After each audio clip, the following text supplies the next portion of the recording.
The recording.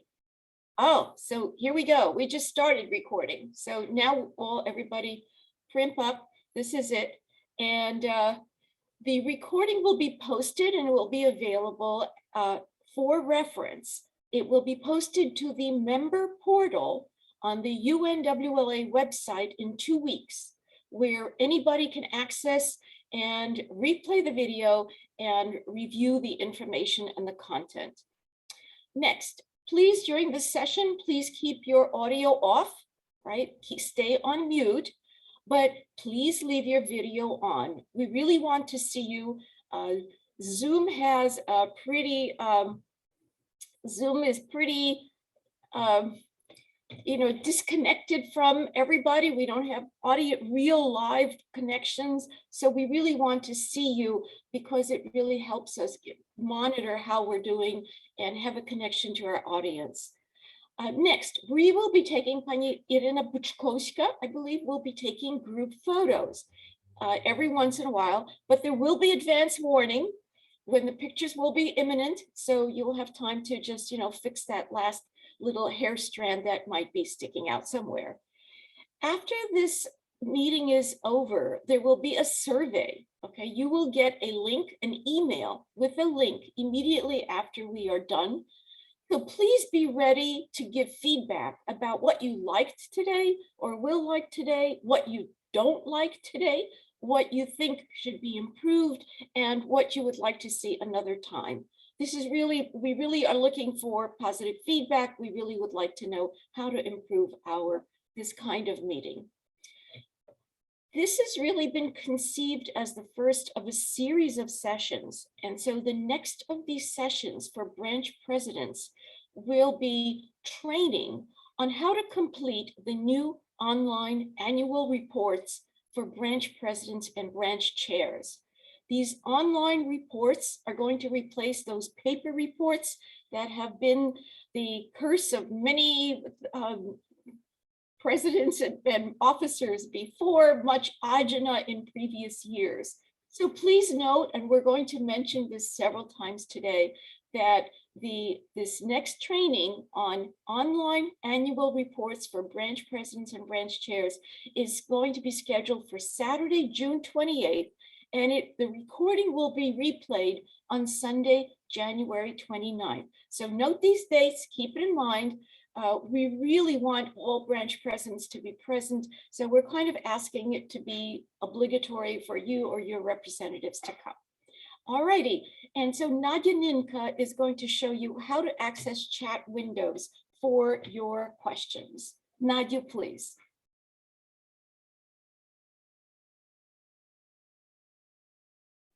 Nadia, you have to unmute yourself.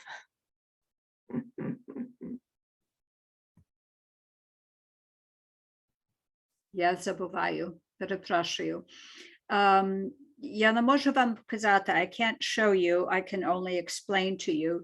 So for those who are on either a laptop or a computer, if you scroll towards the bottom of your screen, a number of icons will show up. One of them is chat.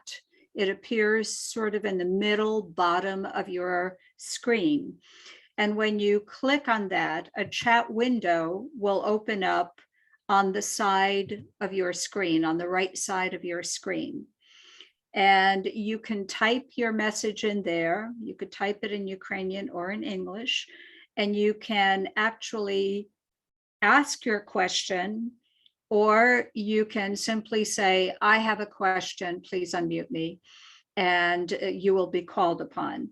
For those that are on the iPad, I believe that appears in the upper right-hand corner of your screen. There should be a chat window that you can open up and do the same thing, enter your information, enter your question, or say that you wish to speak.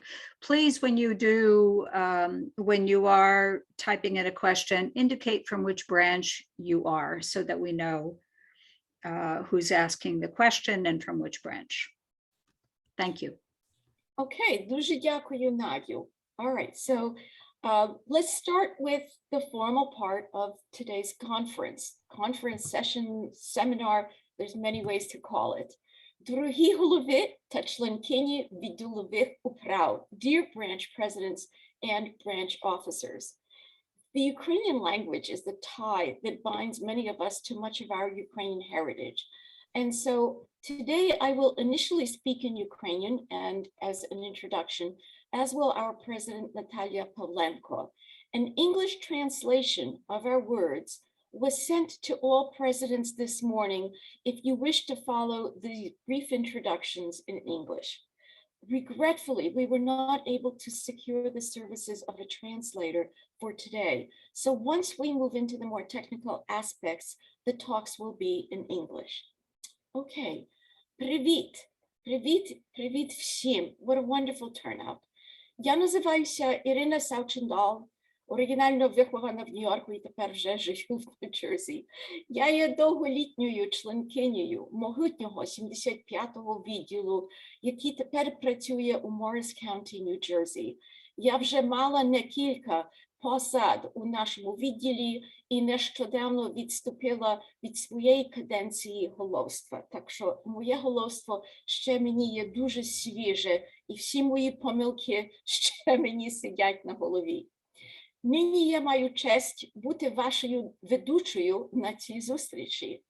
І ще раз щиро дякую і вітаю вас всіх на ті перших проведених сходинах для голів відділів. Управа Союзу Українок Америки безмежно вдячна вам за посвяту вашого дорогого часу нині, що ви присвятили для участі на наших таких важливих сходинах. Управа Союзу Українок також уклінно віддає вам велике признання, що ви взагалі взяли на себе цей надзвичайно важливий пост голови відділу, який є одним з найбільш важливих у нашій організації.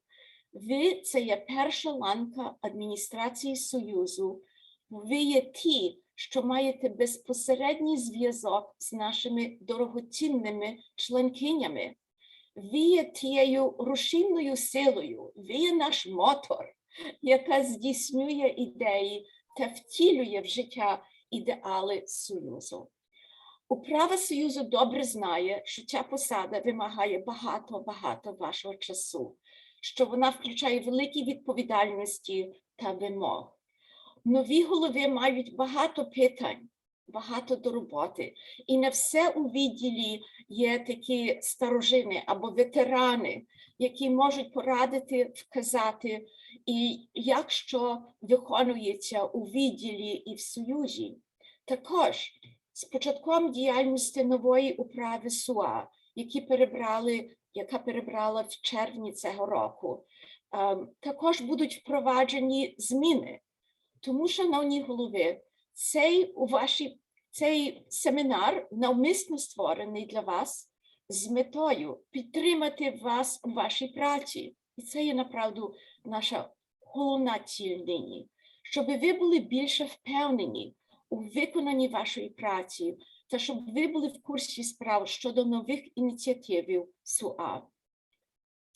Цей семінар буде більше в такому інформаційному форматі, і наступний семінар, який вже був згаданий, відбудеться в суботу 28 січня та повториться, записано 29 січня.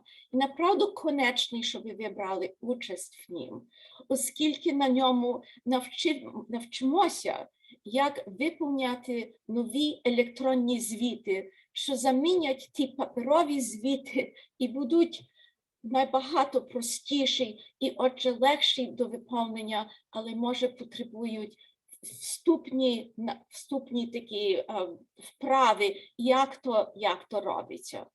Ми ще будемо згадувати про цей наступний семінар, але запам'ятайте, 28 або 29 січня запишіть собі. Знову красно дякуємо вам за вашу відданість вашому відділові, за цілі організації Союзу Українок, за відданість вашій громаді, нашому українському народові тут, у діаспорі та в Україні. А тепер я маю честь вам представити пані Наталію Павленко, членкиня 28-го відділу та голова нашого нова голова Союзу Українок Америки. Прошу, пані Наталію. Дякую, Ірино. І мій відділ 98-й у Нью-Джерсі. Right. No problem. So, громадські організації, так як наша, сприяють, чи вони повинні сприяти позитивні зміни в громаді, чи в розвитку громаді, чи взагалі у життя людей, правда? На протязі 96 років я можу сказати впевнено, що Союз Українок Америки зробив саме це. Ця організація займається і буде займатися і змінами у житті та розвитку різних громад в США. І це робиться лише завдяки такими жінками, як ви. Сильними, цілеспрямованими. Ви є лідери.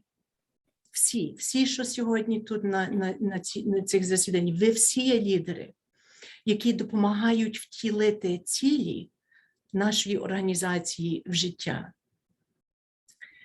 Як вже Ірина згадувала, що сьогоднішній семінар є перший у серії семінарів, виключно присвячене для відділів.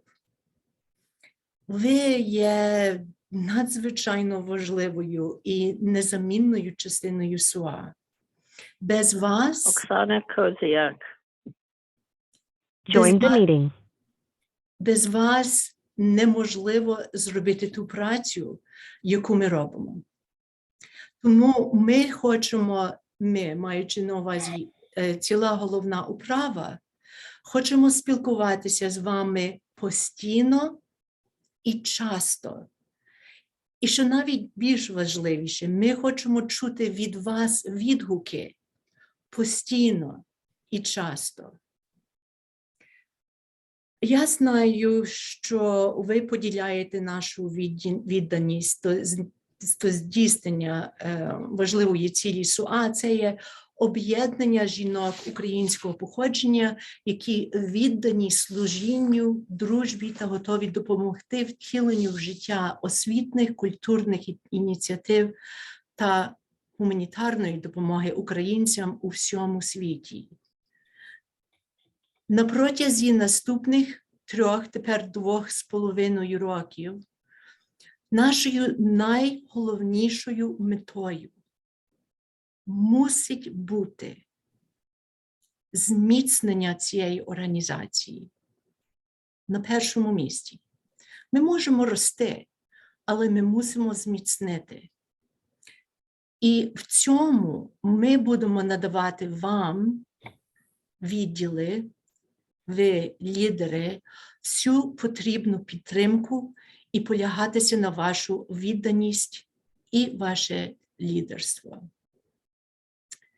Ми будемо багато про це говорити під час сьогоднішнього семінару. Я більш ніж певна, що ви будете ставити питання, і ми радо будемо приймати пропозиції ваші, як зміцнити нашу дорогоцінну організацію, щоб ми прожили додаткові 100 років.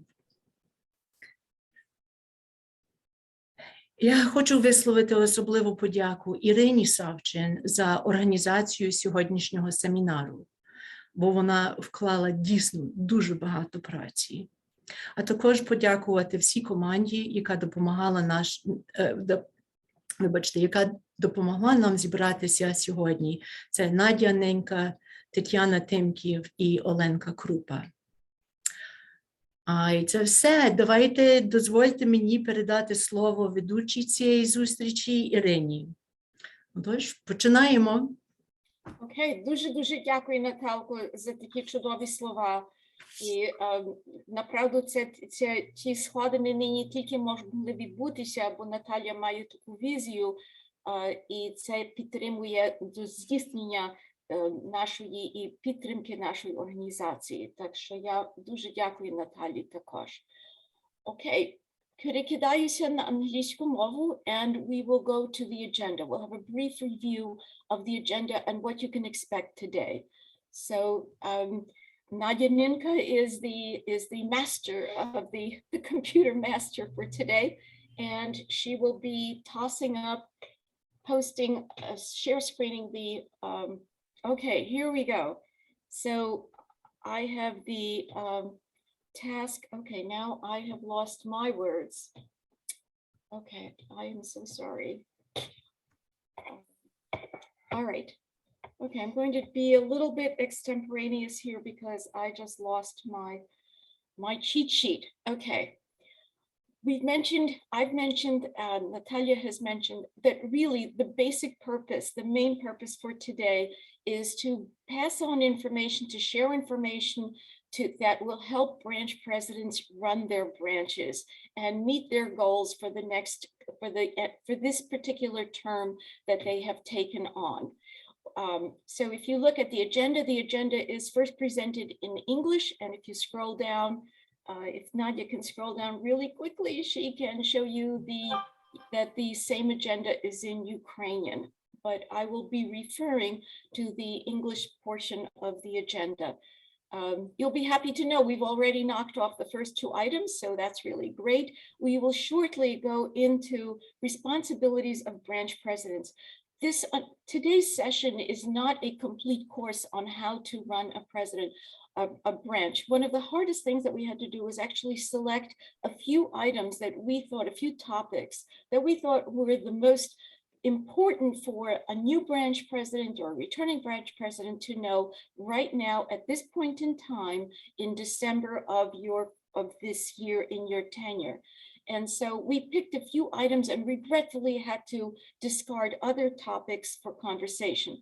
So we're going to talk about branch meetings as a key point, and then I will present two shorter versions of annual branch reports timeline, which is a very timely, no pun intended, impact on what we're doing right now and what you can expect to be that will be your deliverables over the next 3 months. And then a very brief suggestion on how best to prepare for annual reporting. Nadia Ninka will then take over and talk about branch financial obligations.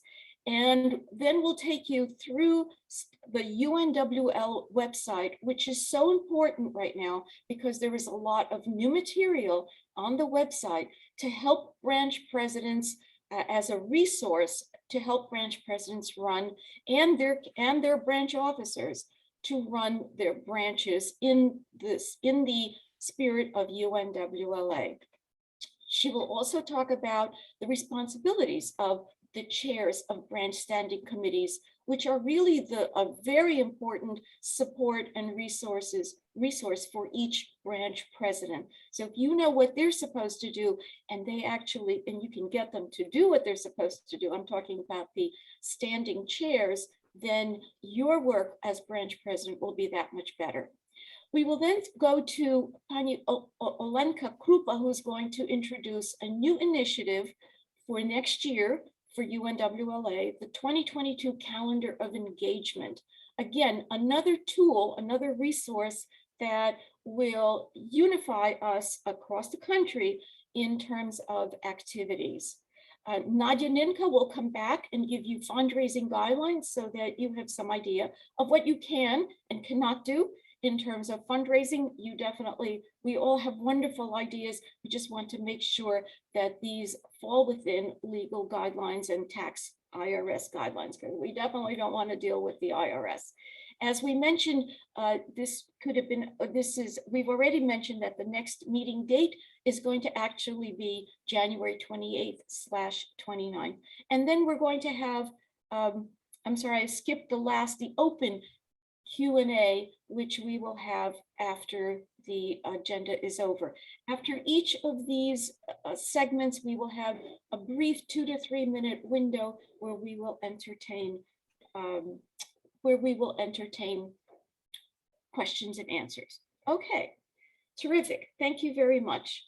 So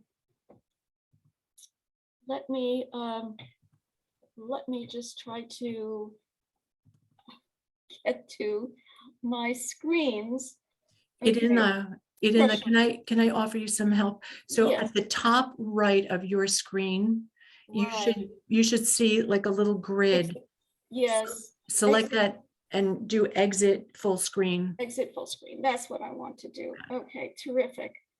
Okay, so let's go to the first PowerPoint presentation from me, which is meetings. Okay. All right.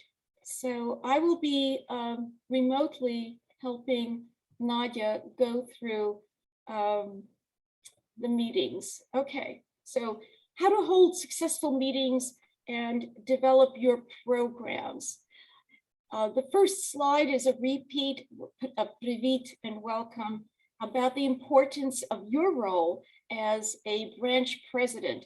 And so again, we're going to touch on some key points that we hope will help you as you develop your program for the year. So the outline of this talk is that we will talk about your program for the year and general branch meetings. Why do people come to meetings? How many, where, when you should have meetings? What kind of ideas where can you get ideas to make your meetings more interesting? And then a sample meeting agenda and minutes from the UNWLA website, some thoughts, and then a summary. Okay, so on the next slide, there's that just general question. What is your program? What do I mean when I talk about your program? Your program is what your plan or what your branch will do over the coming year or 2 years of your term as the branch president. And that is really an all-inclusive concept, which includes everything that your branch is planning to do, whether it is PR, events, programs, etc. But branch meetings are really the mechanism that will help you achieve your goals and your plans. On the next slide, we talk about how meetings really have traditionally been and are still the fabric of holding UNWLA membership together. It's even in the bylaws that each branch shall hold monthly meetings. And at the meetings, that's where you talk about branch activities, you talk about schedules of events, and you conduct all the business of the branch. On the next slide, you go, oh, if you read that, you go, oh, does this mean I have to do 12 meetings a year? As a new branch president, I thought that was a terrifying idea, to be perfectly honest. But you know, the 12 months in a year do not mean 12 meetings. And pretty quickly, you'll see that there are a number of reasons why you don't actually end up doing 12 meetings. One meeting that you don't have to, that will just require very separate or is pre-planned almost, is the annual meeting. And that takes place in the first quarter of the year. Very frequently, branches take a break for July or August. Some branches vote not to have a meeting over Christmas or January, sometimes Easter, although it's usually over the holidays. There may be some weather cancellations. You may have an event that particular month, and so instead of a meeting, you may have an event. But overall, I think that it is quite possible for a branch to have about 8 meetings, target 7, 8 meetings a year that will really bind the membership together. So in the next slide, we talk about why do members come to meetings? And in my experience, I've been doing this for 35 years, going or even avoiding meetings, is that there are really I find 2 buckets, 2 reasons why people come to meetings or belong to UNWLA altogether. But why do they come to meetings? And the first is at the heart. They want to do good work. They want to volunteer for the kinds of the good works that UNWLA does. They want to, but as you probably know, people can volunteer in many organizations. They join UNWLA because they want to somehow support, directly or indirectly, Ukrainian people and causes. The second reason why people come to meetings is what I call the soul. And that would be they want to enjoy the comfort and the friendship of other women. They want to look into their Ukrainian heritage, their Ukrainian roots. They want to express their Ukrainian side that really has no other outlet. They want to learn or teach or do something with Ukrainian culture and history. So how does this translate into meetings? And on the next slide, this may be obvious, you probably know this intuitively, but there's sort of like 3 types of meetings. There's the kind that just conduct UNWLA business, right? This is the business of UNWLA. You plan events, do fundraising, PR, etc. Another type of meeting, what I call number 3, is a social meeting. It could be just chayochki or gatherings, or you can have meetings that are hybrids, which are part business and part social, cultural, educational. From my experience is that if you only conduct business meetings, after a while, members have a tendency to not come because it then starts to feel like work. This is another job and they're not enjoying it. If you just have chayochki or 2 meetings, the social gatherings or whatever, you'll find that they will not feel fulfilled. Members will stop coming because they really don't find any reason to come. A good answer is to have a part business and part, and I call it social, cultural, educational, that would have a business meeting, but that also has some sort of a hook, something that interests members beyond just the business of running a meeting. And when you plan your year, it's probably a good idea to have a mix of all 3.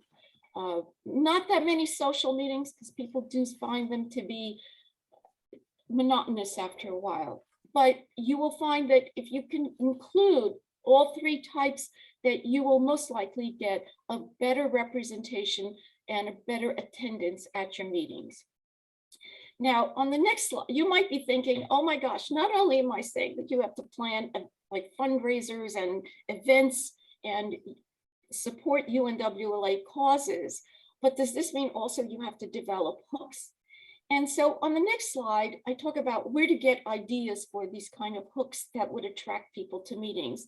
But these suggestions are not just for meeting ideas, but they also apply to fundraisers and events and anything else, any other planning that the members of your branch may wish to do. So always first turn to your members for ideas. And this is you can run a survey, but engage your members for ideas. If they come up with members and see with their ideas and their suggestions then actually get incorporated, they are much more likely to feel that they are part of the organization and the organization wants them. You should have 2 to 3, maybe 4 if you wish, meetings with your board, your uprava, ask their ideas and assistance in planning out the year. I mentioned in the agenda that we're going to talk about the calendar of engagement for 2022. I will leave that for Pani Olenka to speak, Krupa to talk about, but I'm very excited about this idea. It's an interesting concept, and I think every branch president can take advantage of it in developing your program for 2022. Another new initiative is Successful Meeting Ideas, a website where we plan to list interesting things that other branches have done. There's no need to reinvent the wheel and to beat your head against the wall and try to be original every year over every meeting over and over again. Many branches have had some very exciting ideas that have proven to be successful in attracting members to come to meetings. And we will be working on that shortly. Hopefully it will be something that could be posted on the website. You can invite speakers to your meetings. They can come from the UNWLA board, chairs, the regional council. You can invite outside professionals to come and give short talks.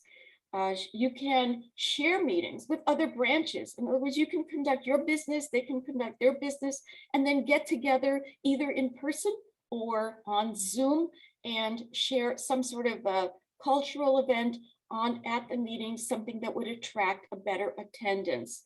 And don't forget that what your previous presidents may have done, it may also still have some ideas that could be continued and developed, that could still be worked on. So these are just places that you can get so that you shouldn't feel that you have to do this all on your own. And if anything, you shouldn't be doing things all on your own, because if you're working in isolation, then you're not engaging your meetings, your members. Have your members really come up with ideas and also steal from other branches. Copying is the best form of flattery. So where can you have your meetings? On your next slide, you have to know what your community can offer. Of course, there's always church halls. It doesn't have to be a Ukrainian church. Other churches may also allow other non-for-profit organizations to come and use their halls. You can use local community centers. Libraries will often allow not-for-profit organizations to come and rent the rooms. You can have meetings in homes. It is such an attraction. It's such a joy to go to somebody's home. You just have to be careful that you don't start a competition. Some Uber hospodyni are incredible. They'll put out 40 different foods, but then someone else will say, I can't do that. I can't do it on that level. So after a while, sometimes it might be the same people doing it over and over again. Try an outdoor picnic. Believe me, people will come for a picnic. What a great idea. Just have a picnic outdoors and conduct your meeting. You can also Zoom it. And on the next slide, Zoom has the real downside that you lose that connectivity with other people. But on the other hand, you can be so creative with Zoom and do things that you could never do with in-person meetings. The most is you can have speakers from anywhere in the world. You can have them come from, you can have a friend, a relative, or somebody can play the violin, sing a song. It is absolutely marvelous. You are not divided by distance. You can PR your branch to broader geographical areas. You can have members come from LA to your meeting and enjoy something that you may have or some thought. And of course, you may invite other local or distant UNWLA branches, and even you can invite people from the non-Soyuz Ukraina community. A very important question is on the next slide, when to have meetings.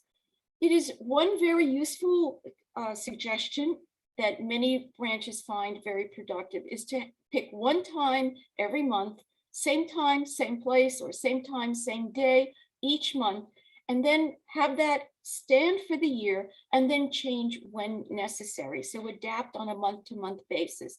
But the secret to when to have meetings is communicated over and over and over again. People are so busy, have so many emails that one basic format at a particular meeting, announce the next meeting, then send reminders 2 or 3 times. If you have 3 reminders, it's really not too much. Some people will get annoyed, but some people will be very grateful for those reminders. You can ask for RSVPs if there's somebody in your branch who can do that, take that load off you and follow up and see, why people aren't replying.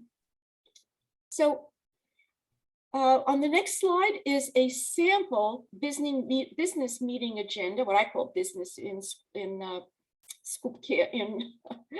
I'm sorry, quotes. This is really adapted from what is on a sample agenda that is on the UNWLA website, that some of these from the supporting material for branches. And you can see all of the things that you can go. This is really just a suggestion. Not everything has to be done every single time. On the next slide, you have a very busy slide. Please, you're not expected to read this at all. The most important point of this is that this is a sample meeting minutes. This is from the UNWLA website, branch policies and procedures, and that will give you an example. There are 2 different samples that you can use just to write meeting minutes. You do not have to write everything, just the key points, but it really is important to keep track of these meeting minutes for historical, not just historical, but also for your your- for your report.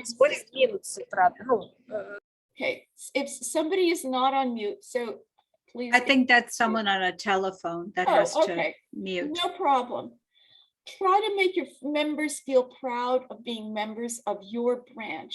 Take pictures, you can post them on Facebook, send them out through email. People love to see pictures of themselves. You can write short articles or just submit a picture of something that you've done to Our Life with a caption.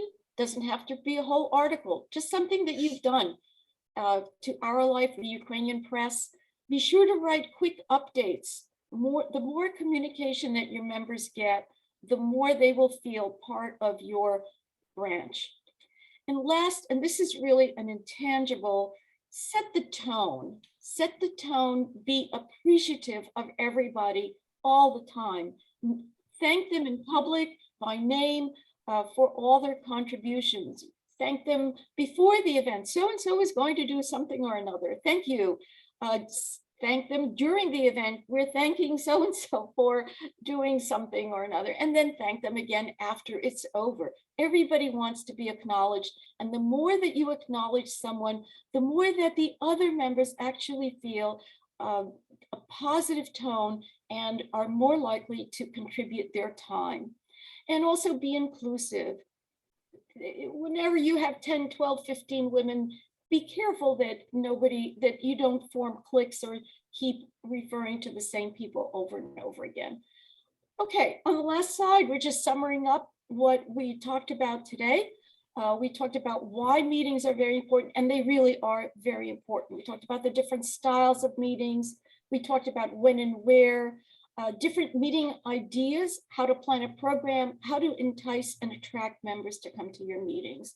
We showed sample agendas and minutes, and we hope that this gives you a very good overview about conducting meetings and why they are so very, very important. Thank you for your attention and any questions. I've stunned everybody into silence. Actually, can we unshare and then open up the floor for questions? If you have a question, let us know in chat. Якщо ви маєте питання, ставте, що ви хочете говорити у чат.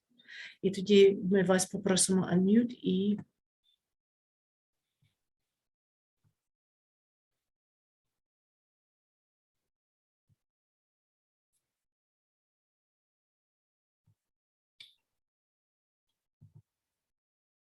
I'm in my screen, so if there,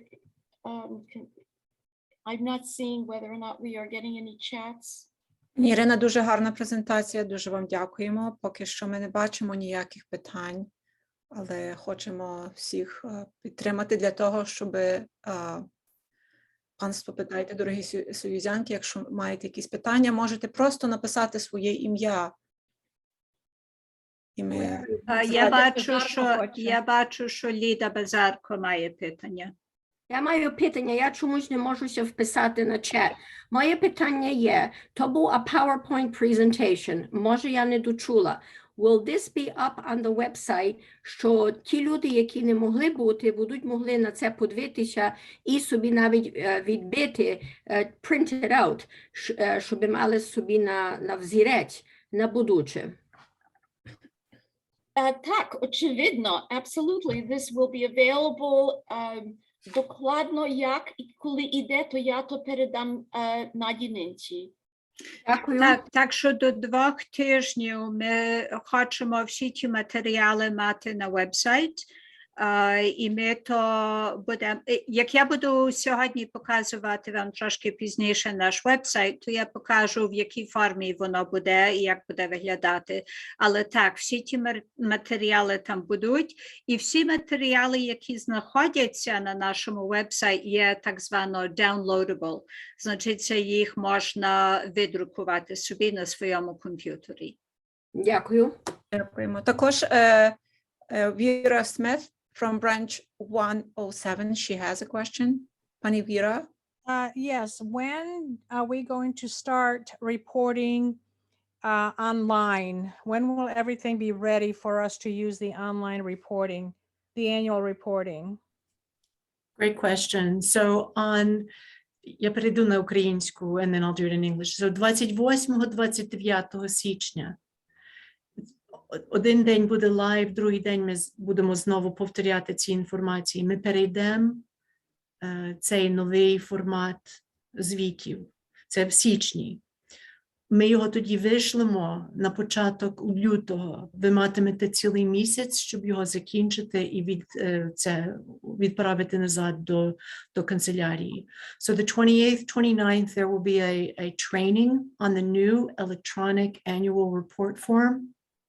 You will get a link to the report at the top of February. You will have a month or more to complete it and get it back to the office by March 15th. Also, one more question. All the reportings that the treasurer does, who is going to be ultimately responsible? Because I have to sign off and the treasurer has to sign off. So is this going to be emailed to both parties or to the president initially, who will then concur with the treasurer to make sure we have the reporting correct? I'm not sure I understand the question. Are you asking about locally? The treasurer keeps the record. Yeah. However, ultimately it's the president's responsibility to make sure that the record is correct. That is true. So I guess my question is, you're recommending, will you be sending that to both the treasurer and the president, the reports, or just the president? Correct. Okay, and then the president can get together with the treasurer to ensure that it's reported correctly. Correct. Sign off on it. That's my understanding.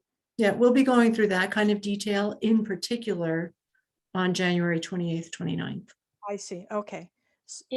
That is why that meeting is, I mean, we can't say that it's obligatory, we can't force people to come, but those are exactly the kind of details, procedural as well as in content, that are really important for everyone to understand. So please save that date as best as you can. And sorry, it's January 29th, 30th. I'll put it in chat. 28th and 29th? No, 28th and 29th. sorry, 29th and 30th, Saturday and Sunday. So Is that correct? Then I'm writing 28, 29 everywhere. So please, folks, make real-time corrections. It's not 28, 29, it'll be 29, 30.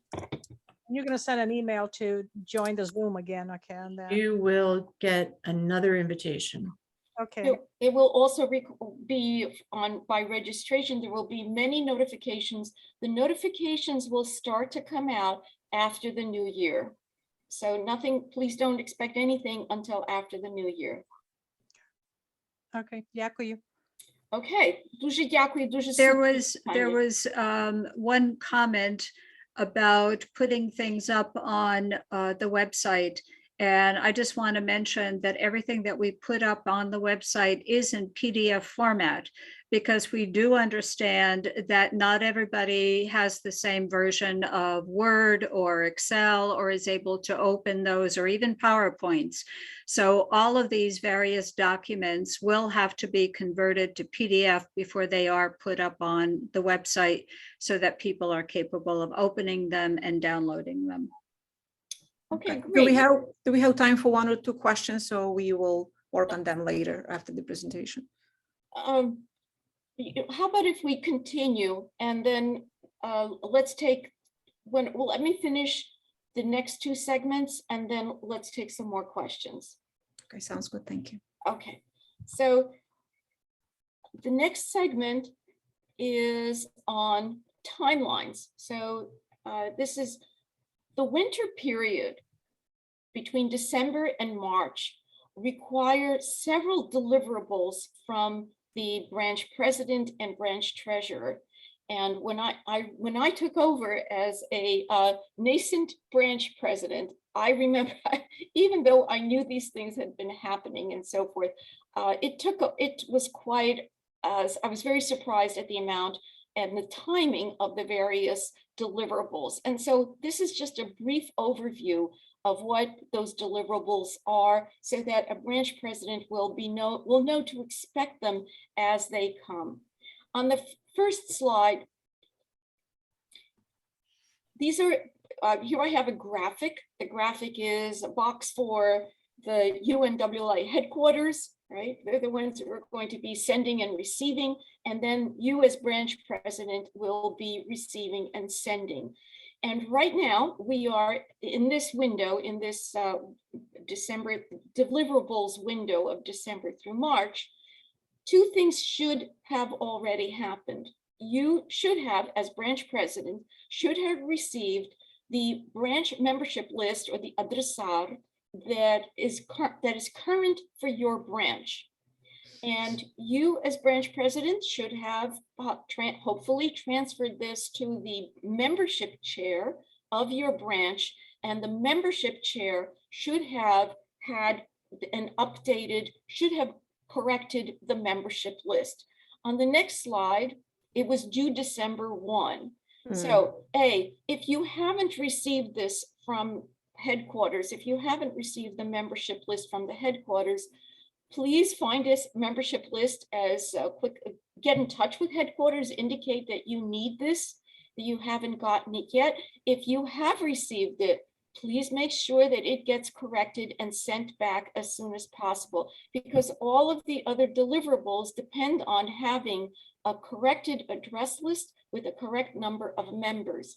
On the next slide, here we have a sample of our page for branch 75.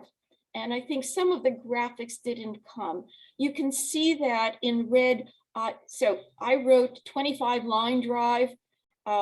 If this were what you are expected to do is to print out this file that you got electronically. This should have arrived to you via email. And you would circle, the circle isn't showing up on the slide, but it got lost in the translation.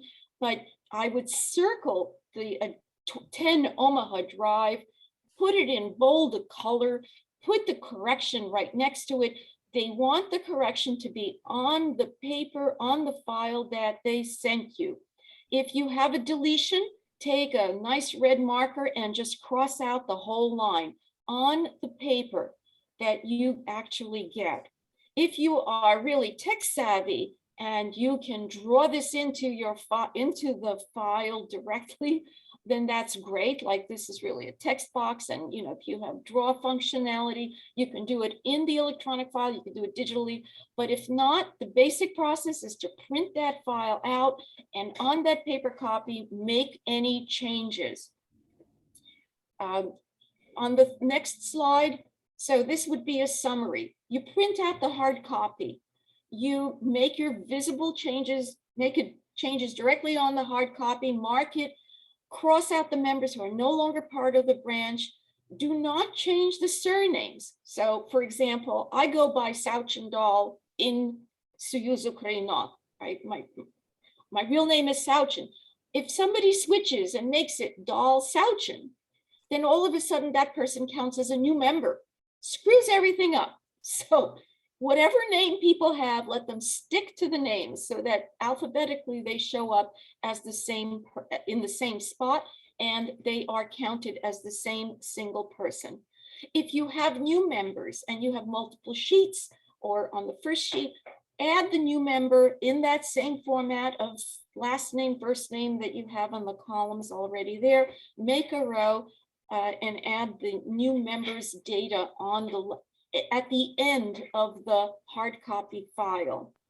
Or if you have, like in this case, the sample that I showed, there's no place to add a new member. I would attach a separate sheet that would be labeled new member, and again, follow the same format.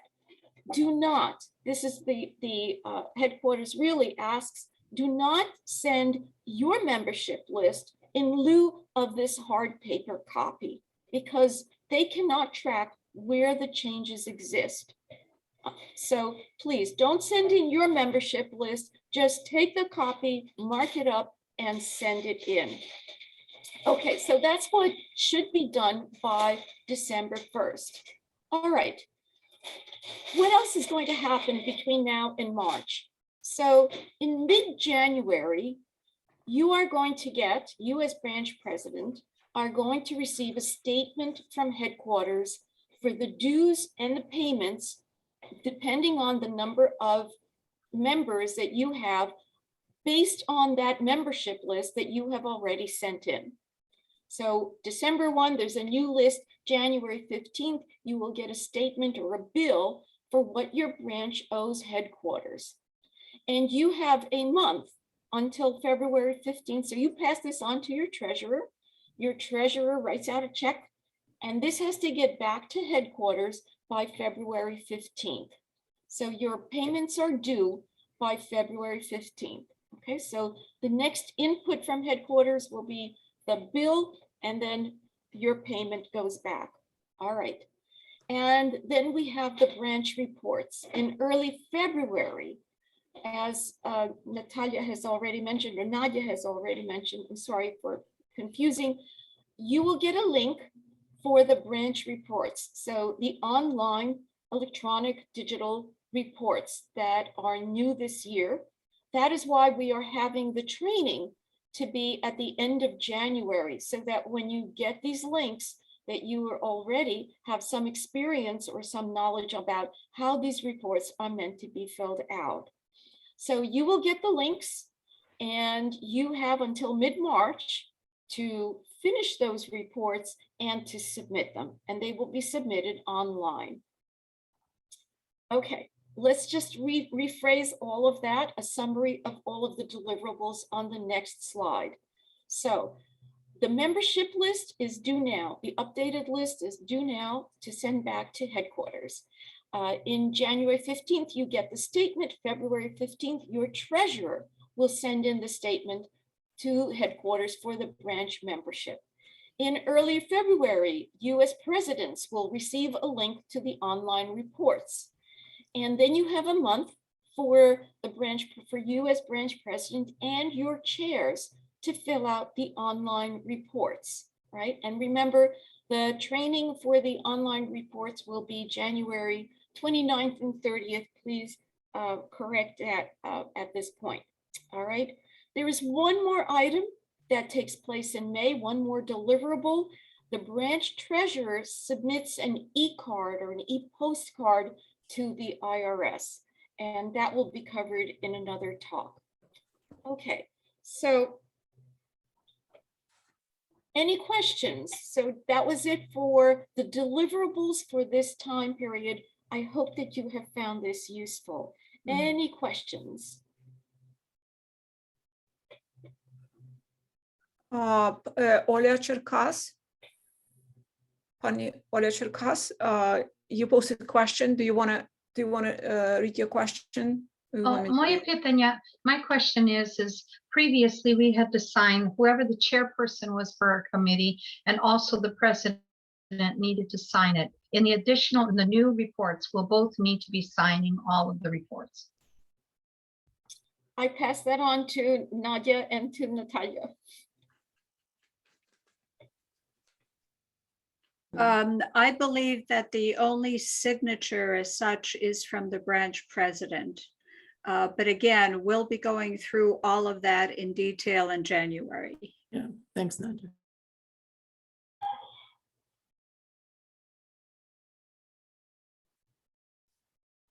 Okay, any other questions? Okay. Наразі не маємо ніяких запитань. Можемо рухатися вперед. Добре. All right. Idem вперед. Okay. All right. Again, this is from my vantage point of as being new branch president a few years ago, and then now my retrospective, how could I have made it easier for myself as a branch president when it came to all these reports? So I'm going to suggest on the next slide a very simple, laughably simple concept, and yet I wish that I had done this from the very beginning. I wish that I had had this because it would have been so useful as I went through my tenure as president. And the concept is this: have 3 master lists, and just single line item key dates and points. So one master list would be a meetings and events master list with dates. Another master list would be major financial transactions, income and donations, like what comes in and what comes out. And then a third master list for new members and when they started. I know this sounds, this is not rocket science. The master list can be on paper, it could be digital, but I'll tell you, if I had had this, my life would have been so much simpler. On the next slide, I'm showing an example of a master meeting list. It's not a big deal. It would require every month or every 2 months, you just jot a date and a meeting and 2-word description. But when you have to start filling out as branch president, somebody will ask you, how many meetings did you have? Oh, to have to go back through, your calendar, go search through and whether or not it was this kind of meeting or that kind of meeting, go through your minutes, go through your agendas. It's a royal pain. But if you have this one sheet or one file where you just list all of these things as you go along, it won't take long. You won't even have enough information to fill one page, but yet it'll be an extremely useful source of information for your reports. The next has a, let's see, the next would be an example of a master finance list. And that would be a date, again, in and out, a donation or some income, and how much it was, and what was the description for it. And because I would get very confused, I had a tendency to forget. I doubt if everyone else is that much better than I am as to how many times you get donated something last year through your 2-year tenure. It gets lost in all of the details and all of the other stuff that's rattling along in your brain. And yet, if you can go back to this, it will be very, very helpful. And last, I would highly recommend having a master members list. When did new members join? Again, it's just one of those little details that you will be asked to cough up at a moment's notice, and yet it's buried in so much other paperwork or information. What are the advantages on the next slide? I promise you, you will forget. You can remember all this kind of stuff for a couple of months. If you have the computer brain that you can remember this 6 months later or a year later, God bless you, but that's not normal. Okay, so you would really have to be exceptional. What you want is easy access to critical data that you don't have to go through your calendar, your minutes, and a lot of paperwork. You can, the one big advantage is that you can transfer this data to the next president. It gives you continuity. The next president picks up and has a report of your financial transactions. It is a huge help to the next president. And what I don't have here, but I would like to mention, the next convention will be in 2024. For many of you, you will no longer be president, or you may still be president, but in 2024, in January or February, somebody's going to come around and say, your branch has to write a report, a zvit, for the convention book for the last 3 years. And I assure you that you will not remember what you did last year or what you did this year. So for you to have that 3-year retrospective, these kind of summary sheets are really going to be extremely useful. So I suggest that you start your simple to upkeep, simple to retrieve data as branch president to help with your reports. Even though your treasurer may have their own, of course, more detailed bookkeeping, even though your membership chair will have their own more detailed bookkeeping, you as president are going to have to, as the questions obviously are referring to, you will have to kind of confer your imprimatur that you agree with whatever the reports say, and having these kind of master lists will really be very helpful. Any questions?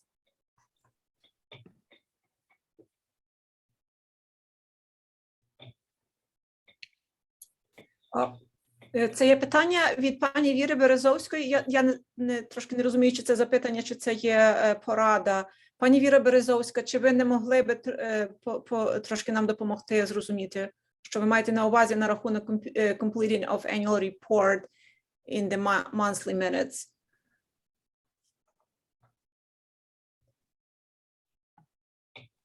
Пані Віра Березовська? Добре.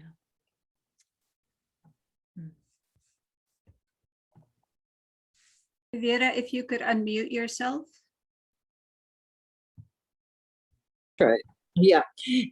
Як для нас було найлегше перечитати протокол з місячних сходин наших зібрань. Там менш-більше є все, що потрібно, що ми робили, де гроші пішли, що звідки ми надбали гроші. Як є нова членкиня, там буде зазначено з датою.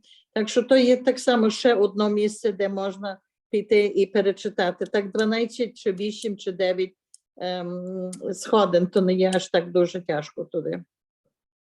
Дякую.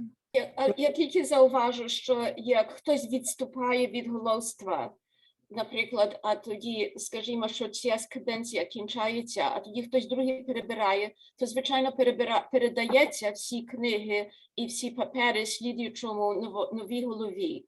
А як прийдеться писати щось до конвенційної книги, тоді тоді вже є пусті руки. І тому так не все так дуже легко. Я би дуже радила таке тримати, щоб кожна голова мала свій список і свої рекорди. What I just said was that with the transition to a new and transfer of information to a new branch president, the withdrawing branch president passes on all the books and all the record keeping and so forth to the new president. When it comes to writing the convention's veto, then it becomes the convention report. Then if people will turn to you and say, well, what did you do? And it becomes a little bit problematic. It can be problematic. Just one more thing. We have been very fortunate to have a wonderful photographer who puts all of this together for us in a Shutterfly book. So the visual memory is jogged also very easily to remember. That's Great a lovely idea. Yeah. Дорогі союзянки, чи ще маєте запитання до пані Ірини на рахунок цієї презентації? Я маю короткі питання. Я чомусь не можу себе вписати на чат, щоб запитати питання. Базар Коліда знову. Перший пункт, де записуються сходини, що там було остаточно, хайлайт і відтак дату. Як ви назвали ту першу сторінку з ваших тих трьох, що ви пропонували як дуже добрий підсумка праці президента чи голови? Master meeting list. Дякую. Я то видумала, можете то назвати, як собі вам пасує. Дякую. Бо я буду звітувати нашій голові, я хотіла то передати, я і скарбник. Ще швиденько маємо запитання від пані Віри Сміт, branch 107. Пані Віра Сміт, прошу. Yes, I'd like to make a recommendation that every president that exits their duty, if the central office can create a sheet or online, however you want to do it, or send it to each president to fill out the information that you just gave previously, meeting and events held, master financial list of income and donation, and master list for dates when, Membership. Yes, if you could perhaps just summarize that in a format where an exiting president can fill out and forward it to the central office for record. So that, the next president or, that the current president exiting can forward it to the next president. Make that as a requirement, not as an option. Because I took over and I had to put a lot of pieces together Then you know what I'm saying. to function. Do you follow what I'm saying? So make it rather as a requirement of the president rather than as an option. Because But what I'm hearing here is that you're making it an option for people. What you're suggesting is that headquarters fill out a form that the former president is required to fill out, and then you want them sending it to headquarters. I think that's Well, not the send it- purpose. Well, not send it to headquarters. You don't have to get it if you don't want it, but make it a requirement for them to forward it to the next president. Absolutely, I agree with that. However, remember, this is, if you will, a JIP sheet for filling out the annual report. My point is this, what you're suggesting, I'm already doing. Okay. So that the next president will have a very easy time, Mhm. you Right. know, but it's not a requirement. So, you know, if you're going to take the responsibility of being a president, that should be more of a requirement of the presidents rather than an option. Vera, I'm going to get in touch with you after today's meeting just to drill down a little bit more into your suggestion. It's a good one, but I'd like to talk to you some more about it. Okay, no problem. Great, Okay. thank you. Maybe you agree or don't agree, but at least let me know how you feel. Let's talk. Yeah, okay.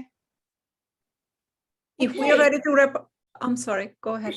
Ліда Базарко, ще одне питання.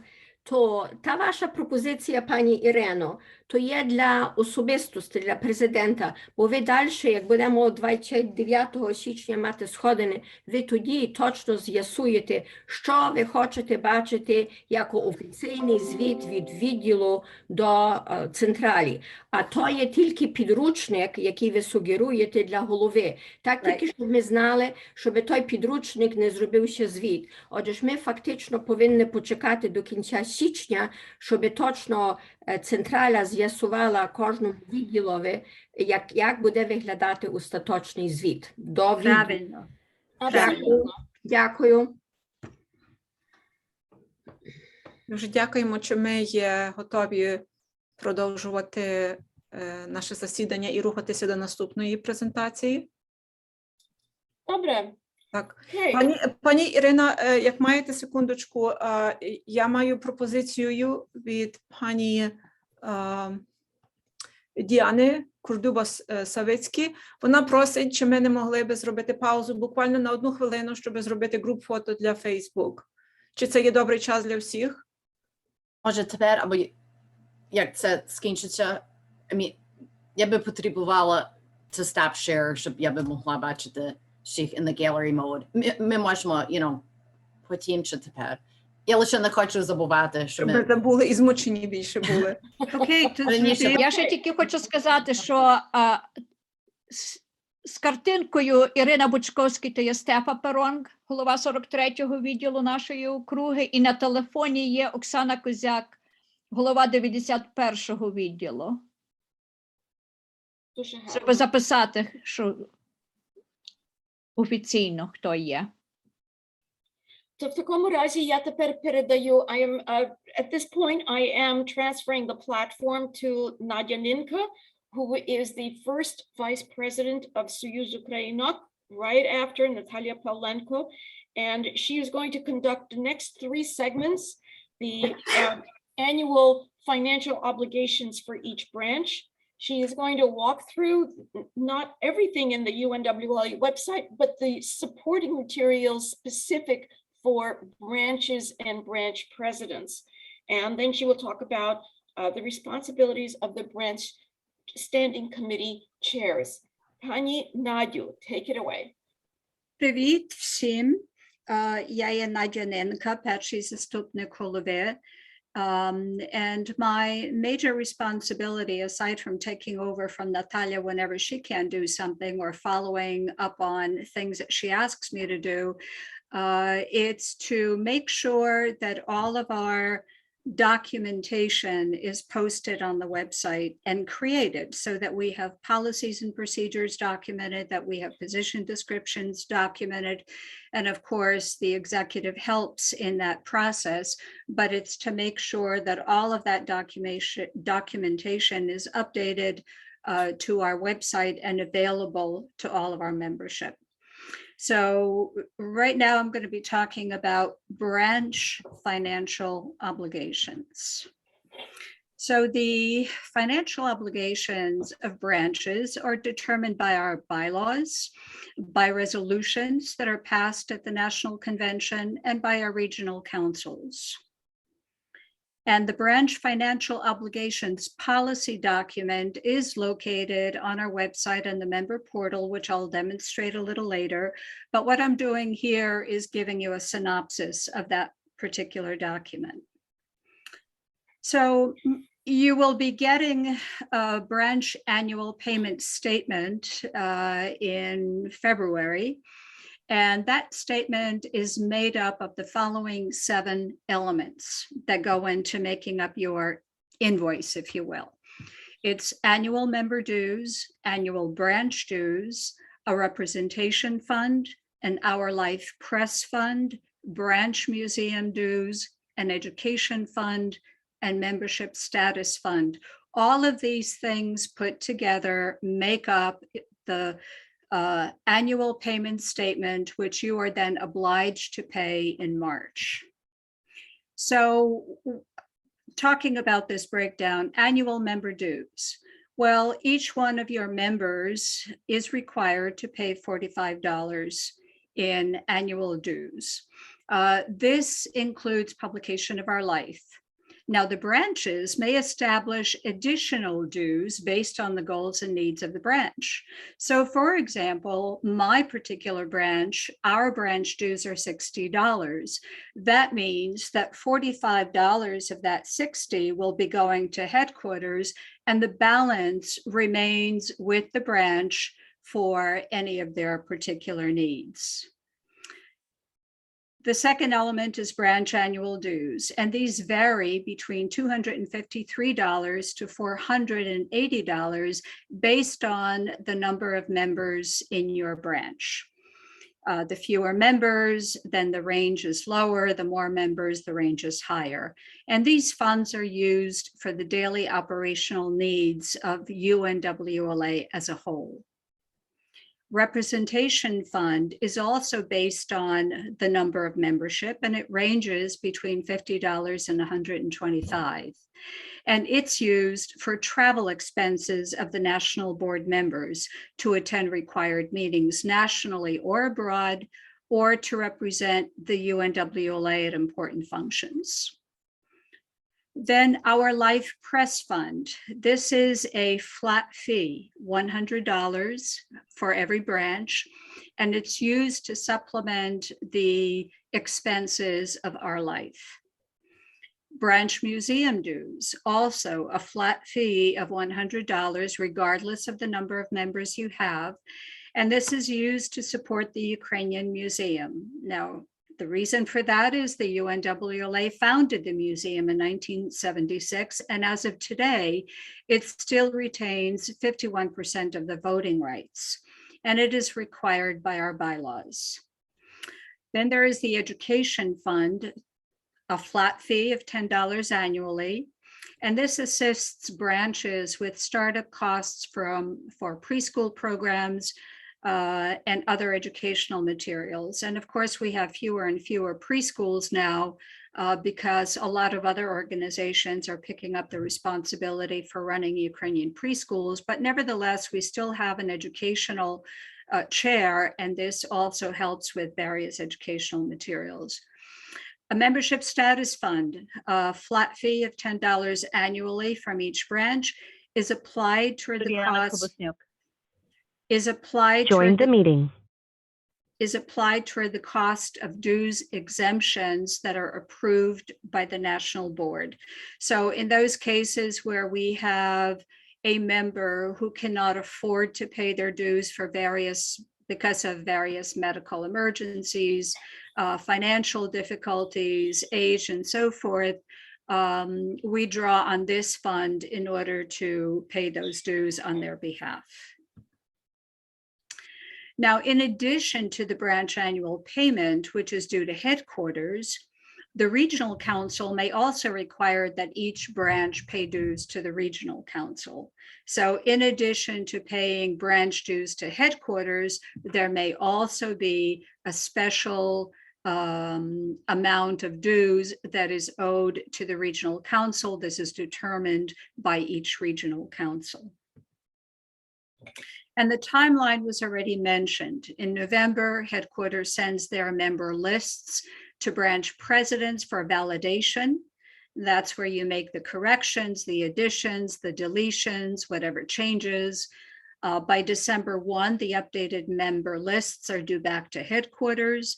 By January 15th, that updated member list is then used by our financial secretary, Karen Shalak, who mails out the branch annual financial statement to the branch presidents. So as you see, the number of members that we have is one of the elements that makes up that branch dues statement. And therefore it is important that we have a very accurate list of membership, because that's what your dues are going to be based on. And then February 15th, the branch treasurer sends the branch annual payment to headquarters no later than February 15th. And then, of course, by May 15th, the branch treasurer must file the e-postcard with the IRS. Questions?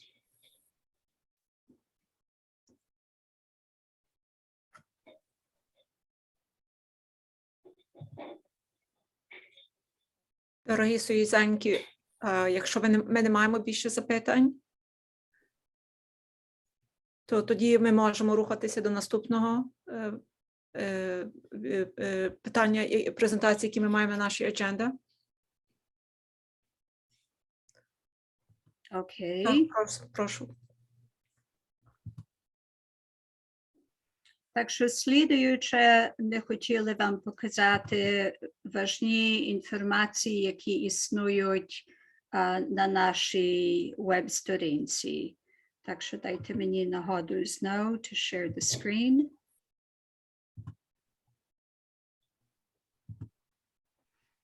Окей, так що це є наша головна сторінка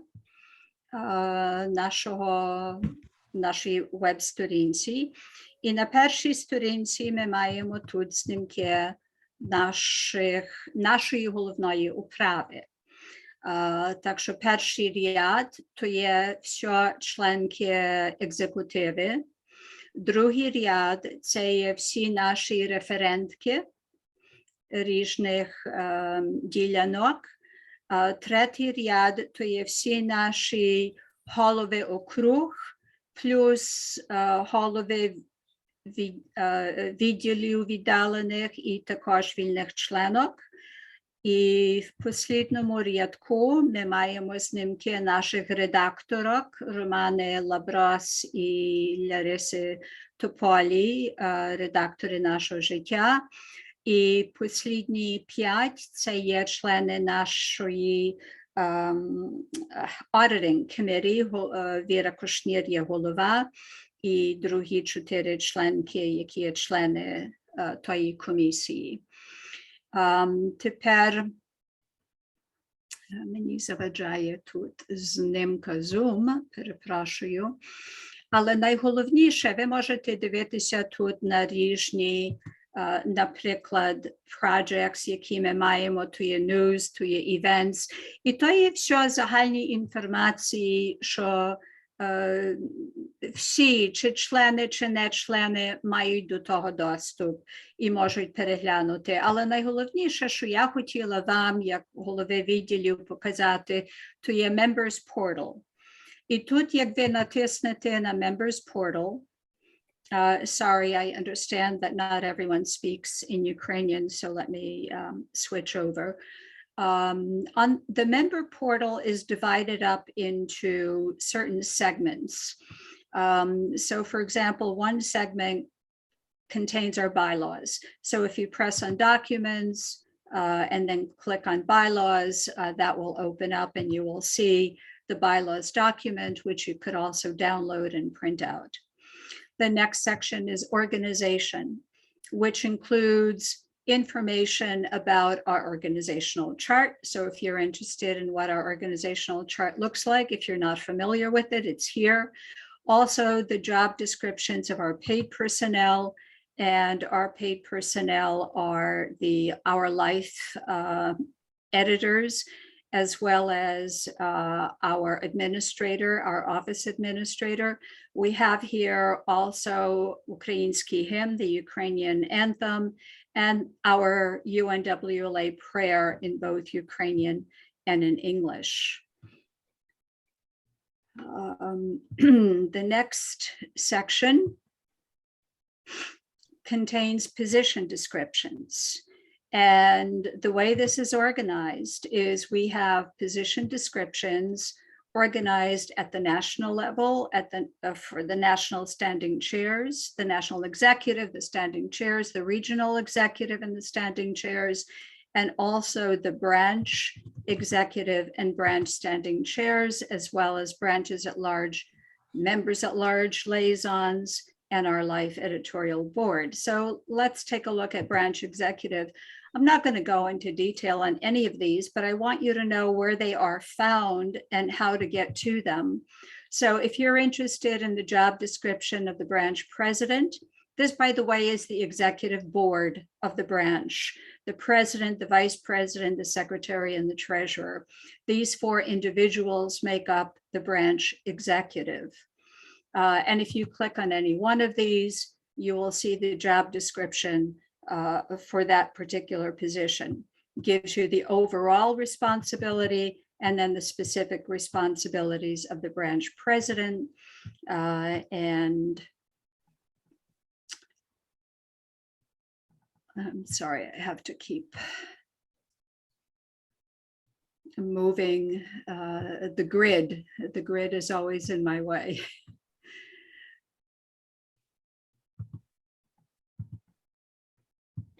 Oh dear, okay. And the same for the vice president, the secretary, and the treasurer. The standing chairs. Now there are specific positions that were created which are in keeping with our bylaws. So our bylaws specify what standing committees currently exist. So we have branch archives chair, arts and museum, culture, education, membership, public relations, scholarship, social welfare. One of the things that we did in the area of public relations is that we combined public relations with press and with social media, because all three of those are aspects of public relations. So when you are responsible for public relations, you are responsible for writing to the press. You're also responsible for the look of your advertisement, making sure that ads are placed on the website, on Facebook, or in newspapers and what have you. So that's why we felt that those positions are really part of public relations. That's not to say you can't have several members, a committee, if you will, and that committee is broken up into someone who is a specialist in let's say, social media, and someone who is excellent at writing. And that's true of any of these. Any of these are really, could be made up of committees of people where they are given particular aspects of work to do. And again, it's the same thing. If you click on any one of these, you will have the same kind of a format that you've seen before in terms of responsibilities of these various positions. So those are the branch policies, and I'm sorry, these are the position descriptions. The next section after position descriptions are policies and procedures. And this also is broken up in the same fashion: branch policies, regional policies, national policies. We also have here social media policies and procedures, which talk about proper use of Facebook, proper use of the web. We have our brand policies, which is the proper use of our logo, and when to use our logo, how to use our logo, correct usage of the logo, and what is the incorrect usage of our logo. Then we have social welfare guidelines and we have information related to our Life magazine. So if we take a look quickly at the branch policies and procedures, it's broken up into 10 sections. Section 1 is establishing a new branch, gives you all the detail you need if you want to establish a new branch. Financial requirements, the branch annual financial obligations, which I just reviewed with you. The individual member financial obligations, what the member is responsible for, and then special circumstances. And special circumstances cover things like, well, what if you have two members living in the same household? Do both of them need to subscribe to Our Life? Well, no, you could choose to get one. Special circumstances also have to do with a member not being able to pay their dues due to various financial difficulties. So that's explained in that particular document. Section 3 talks about reporting obligations, financial reporting, and the timeline associated with that, membership changes, how to notify headquarters anytime membership changes during the course of the year. Address changes, someone dies, someone joins, someone leaves, or they become a primary member of another branch and a secondary member of your branch. So all of that is described there. Then we have a special section pertaining to branches at large. We also talk about members at large and have procedures related to members at large. Starting new projects. If the branch is interested in starting a new project, one that has not been approved by the national board, how do you go about that? So that's described in that particular document. Branch annual meetings, how to hold them. Branch monthly meetings and how to hold them. What if you have to dissolve a branch? And then in section 10, we have actual attachments, forms. So all of the reporting forms, which by the way, are not really, I think this is kind of empty because what we're doing is working on the online reporting process. But there are various sample forms, annual meetings, when you have an election or when you don't have an election. A monthly meeting agenda. What is the typical meeting agenda? What does it look like?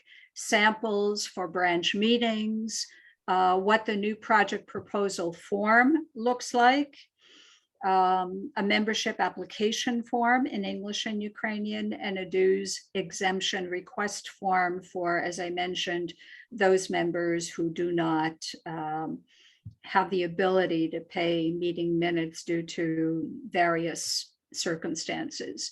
So all of these policies and procedures are documented on our website. The reason they're on our website is because in the past, we were relying on hard copies.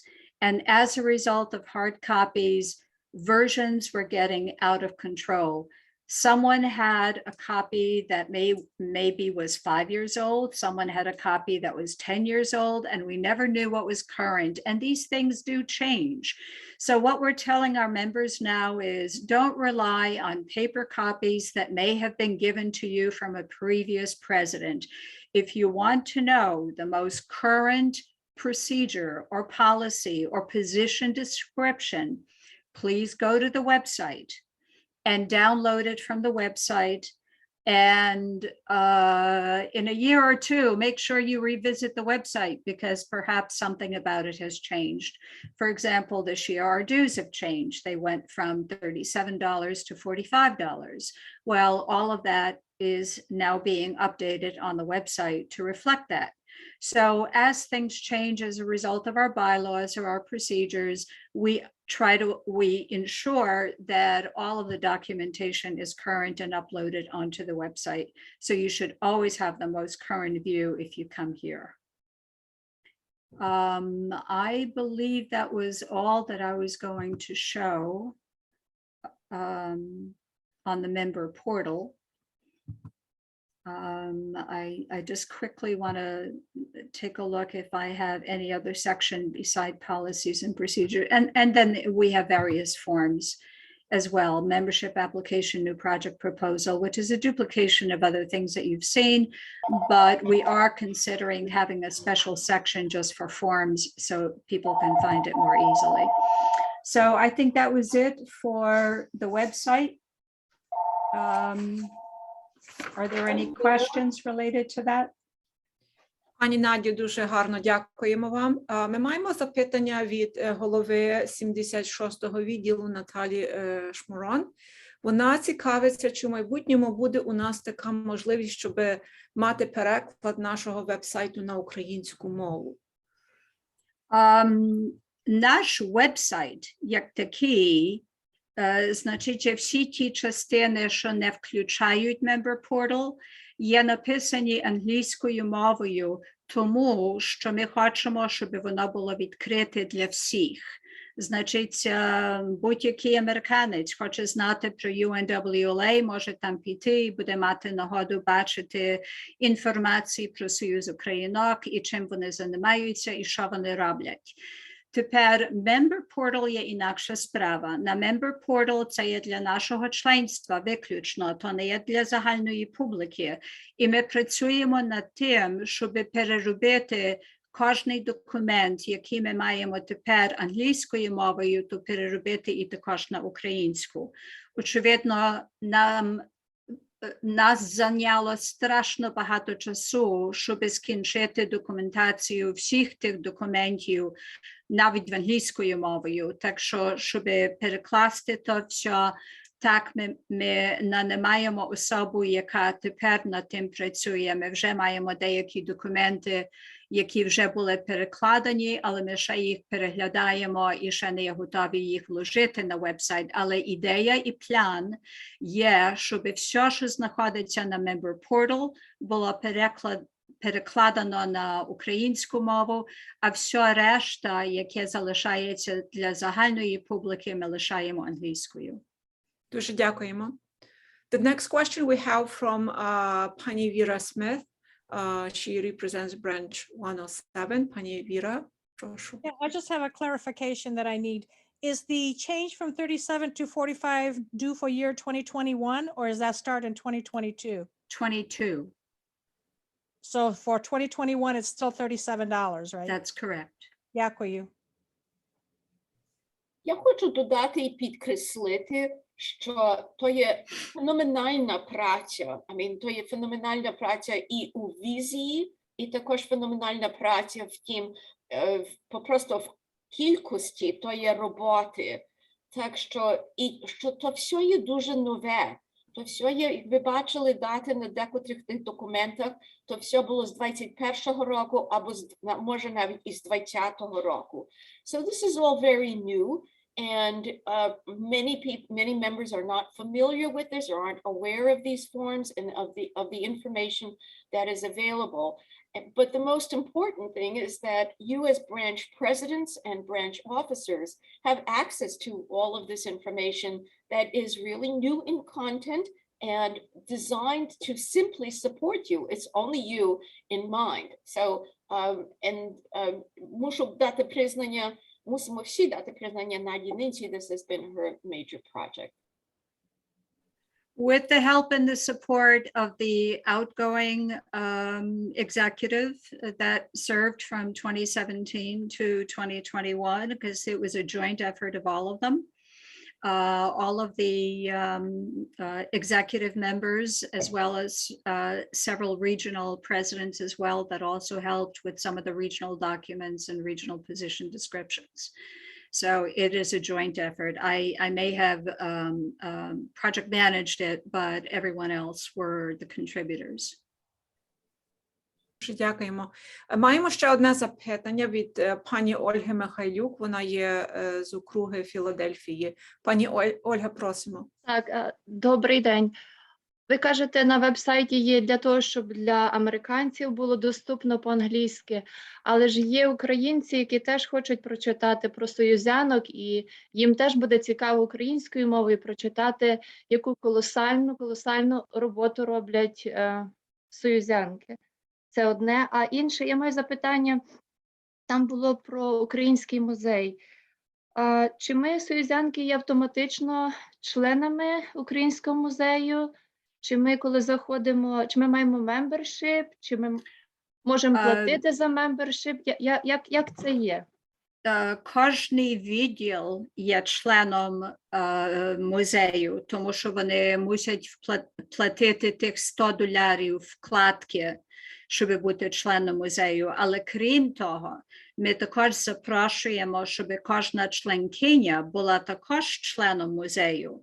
Так що я думаю, що одна з відповідальностей референтки музею, наша музейна, то є, щоб збирати власне членство, щоб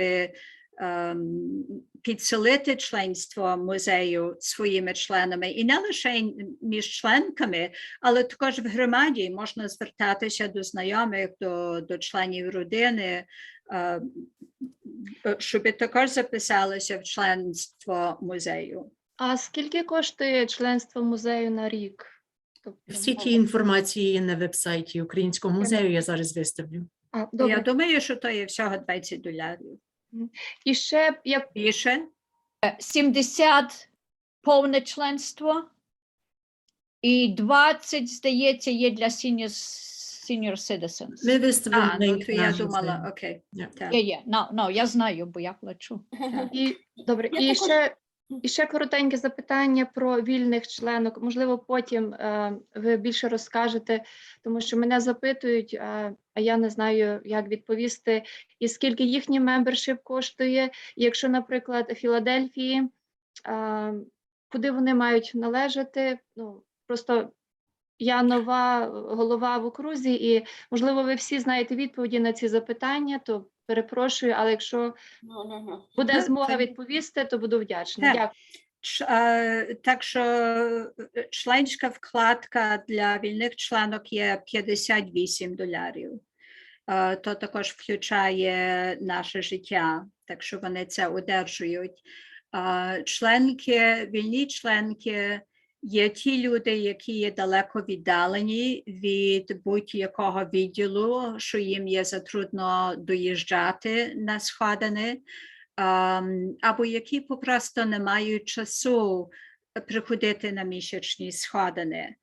Але цікаве, що тепер, власне, через Zoom є краща нагода зустрічатися з всіма членками вільними, і вони тепер хочуть бути більш активними. Так що ми тепер застановляємося і говоримо з ними, як можна їх більше уділити у працю Союзу Українок, вживаючи Zoom, де вони можуть сходитися, де вони можуть разом спілкуватися, і де можуть взятися за якийсь проєкт, що їх всіх зацікавлює. Так що то тепер є цікаві розмови, які ми маємо разом з вільними членками завдяки, власне, технології Zoom. Тобто, якщо я є в 128-му відділі, вільні членки не можуть належати до 128-го, вони мають належати окремо до...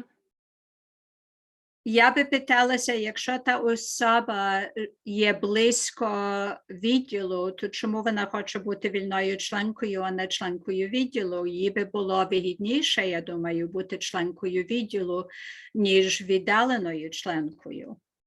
Добре, дякую. Хіба так, як я кажу, вони попросту не мають нагоди приходити на сходини, чи є обтяжені, скажімо, родинними чи робочими справами, що не дає їм нагоди приходити на сходини, але ідея є, що як вони є близько відділу, вони повинні належати до відділу. Якщо вони є віддалені від відділу, тоді розумно, що вони є вільними членами. Дякую. Дуже гарне обговорення, і я ще хочу звернути увагу, дорогі союзянки, що якщо ви маєте відкритий чат, там на чат так само продовжується дискусія і різні обговорення дуже важливих питань. Так само наша голова пані Наталя Павленко, вона дуже добрі повідомлення виставляє, які будуть вам дуже важливі знати. Наразі вона виставила лінк до веб-сайту, до Українського музею, то прошу, хто не має чат активним, будь ласка, подивіться туди, перегляньте, яка йде там розмова і обговорення. То є дуже, я думаю, що це важливо подивитися. Так, одна, що я хотіла сказати, дивлячись на то дуже швидко, що, наприклад, можна додати, як кажеться, функцію, яка автоматично перекладає з одної мови на другу мову. Так що можна перекласти з англійської на українську. Ми вже з тим мали трошки досвід, наприклад, на Facebook, де воно дуже погано переклало з української на англійську або з англійської на українську. Так що хіба є якісь нові програми, які це добре можуть зробити і зробити, то було варто, власне, це спробувати. Але з того, що я бачила, якби один наш переклад з англійського на українське на Facebook, то це було шкандальне, як воно було перекладане. Значить, ми відразу мусили то зняти. Пані Надія, чи я хотіла додати, бо то було моє питання. То є окрема сторінка, там воно не перекладає, то просто окрема сторінка і англійською, і українською, воно то так вийде, що то 2 рази треба робити recording of information.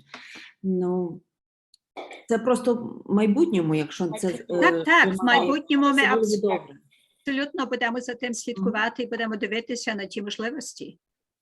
Окей, дякую. Дякуємо. Ліда Базарко, прошу.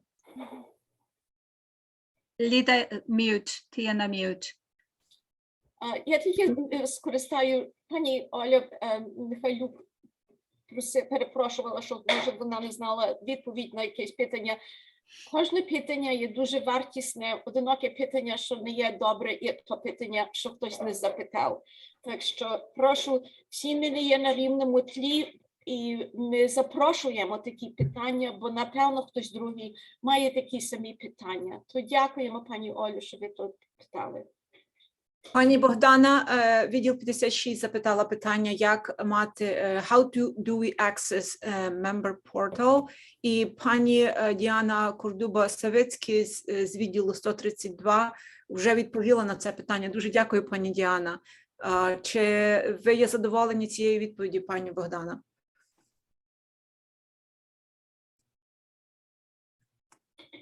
Попросту, як ви відкриєте нашу веб-сторінку згори, там пише Member Portal, попросту на то набирається і... Але там є замок, воно показує, що є Closed Portal. Хто-небудь може війти?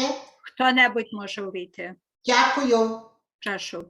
Я би ще хотіла доповнити щось для пані Михайлюк. Я є Ксенія Раковська, 56-й відділ на Флориді. Щодо вільних членок. В Нью-Джерсі ми мали дуже багато вільних членок, тому що, може, вони не мали час приходити на сходини, не хотіли бути повними членками. І то була відповідальність, я відчувала голови округи.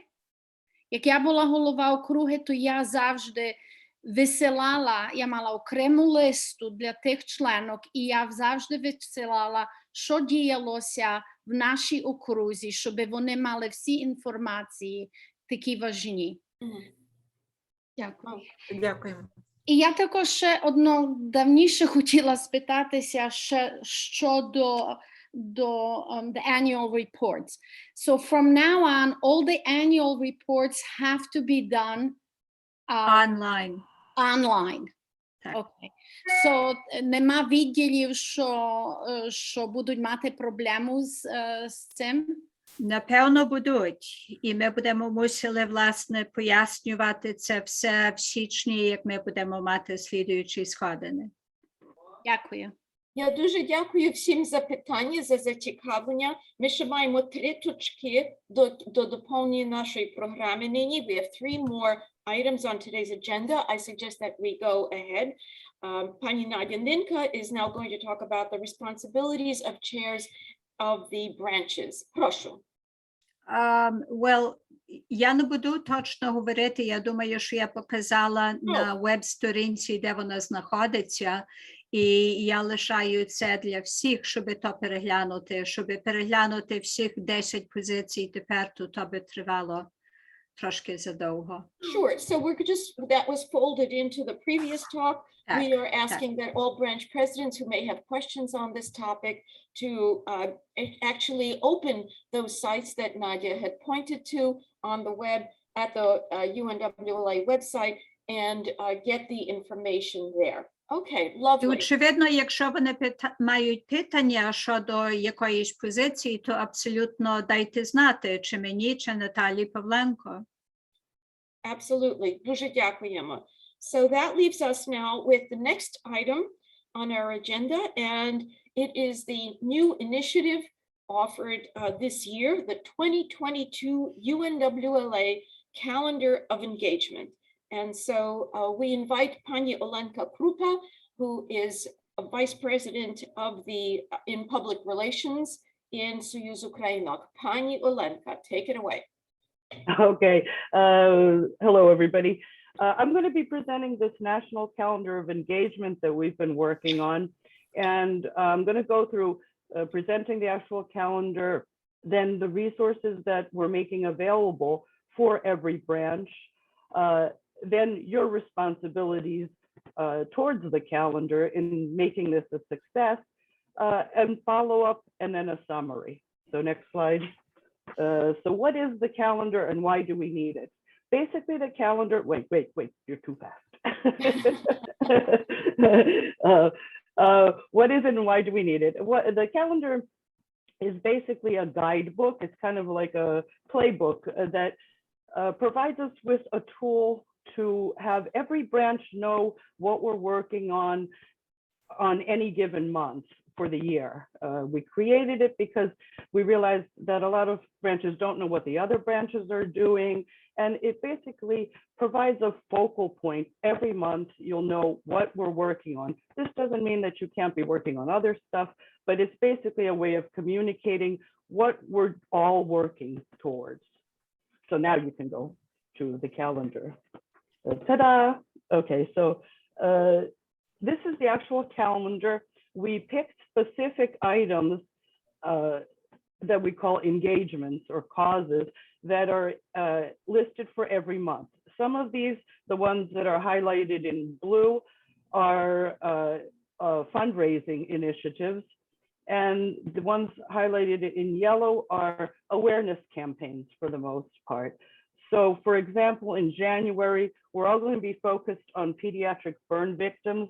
This is a fundraising campaign. Our goal is $10,000, and the deadline for submitting that will be the end of that month. And actually, working on it, we're hoping we'll take that month, and then submitting any kind of checks or information. The deadline for that will be the end of February. So we're giving you a month to deal with whatever it is that you're doing.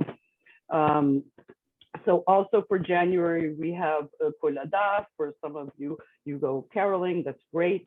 You can raise money for your branches. For February, it's Lesha Ukrainka's birthday, so there usually are events, or you can hold events for these. And I'm going to go into what our resources are for that. In March, we've listed spiritual rebirth of Ukraine, which is very important.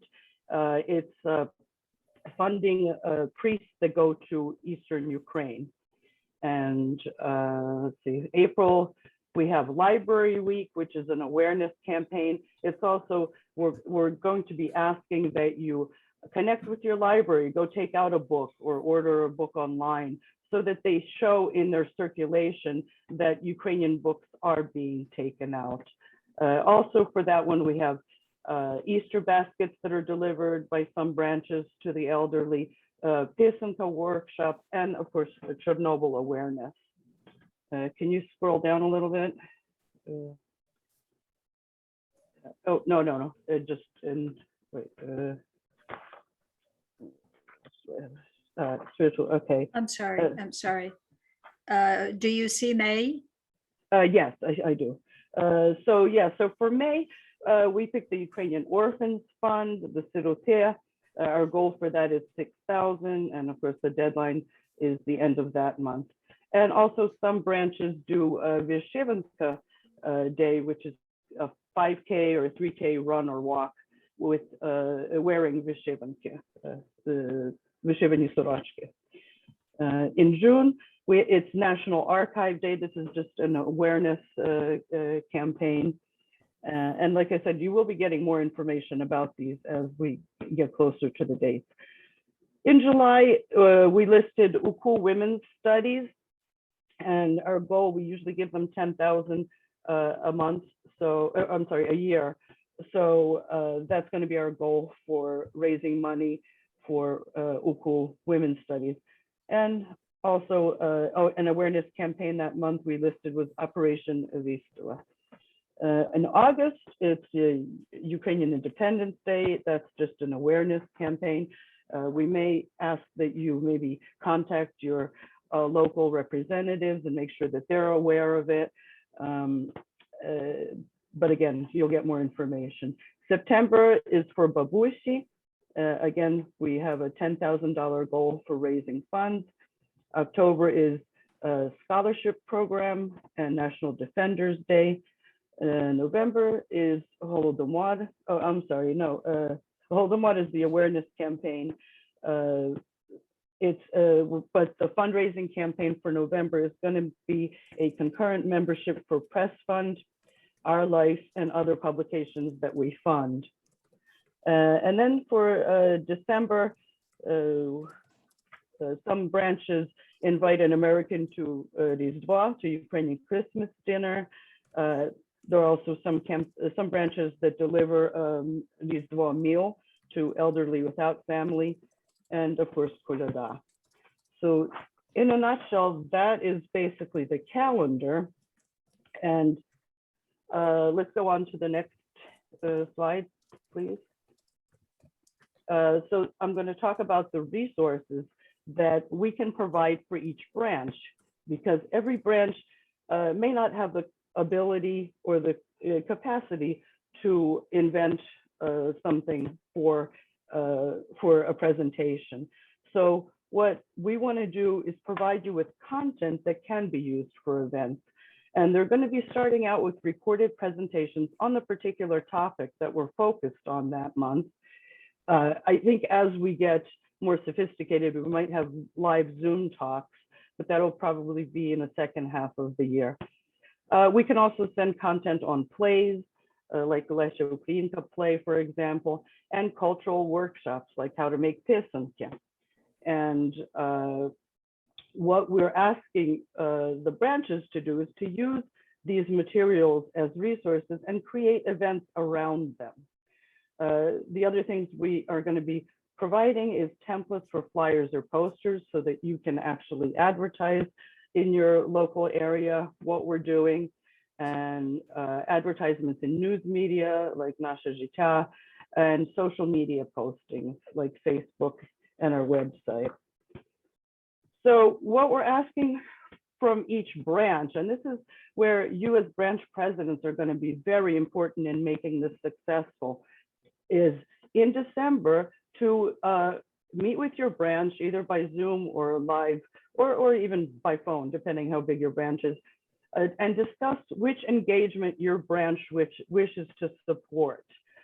We've listed a bunch of ideas, their guidelines. We would like each branch to pick at least one cause.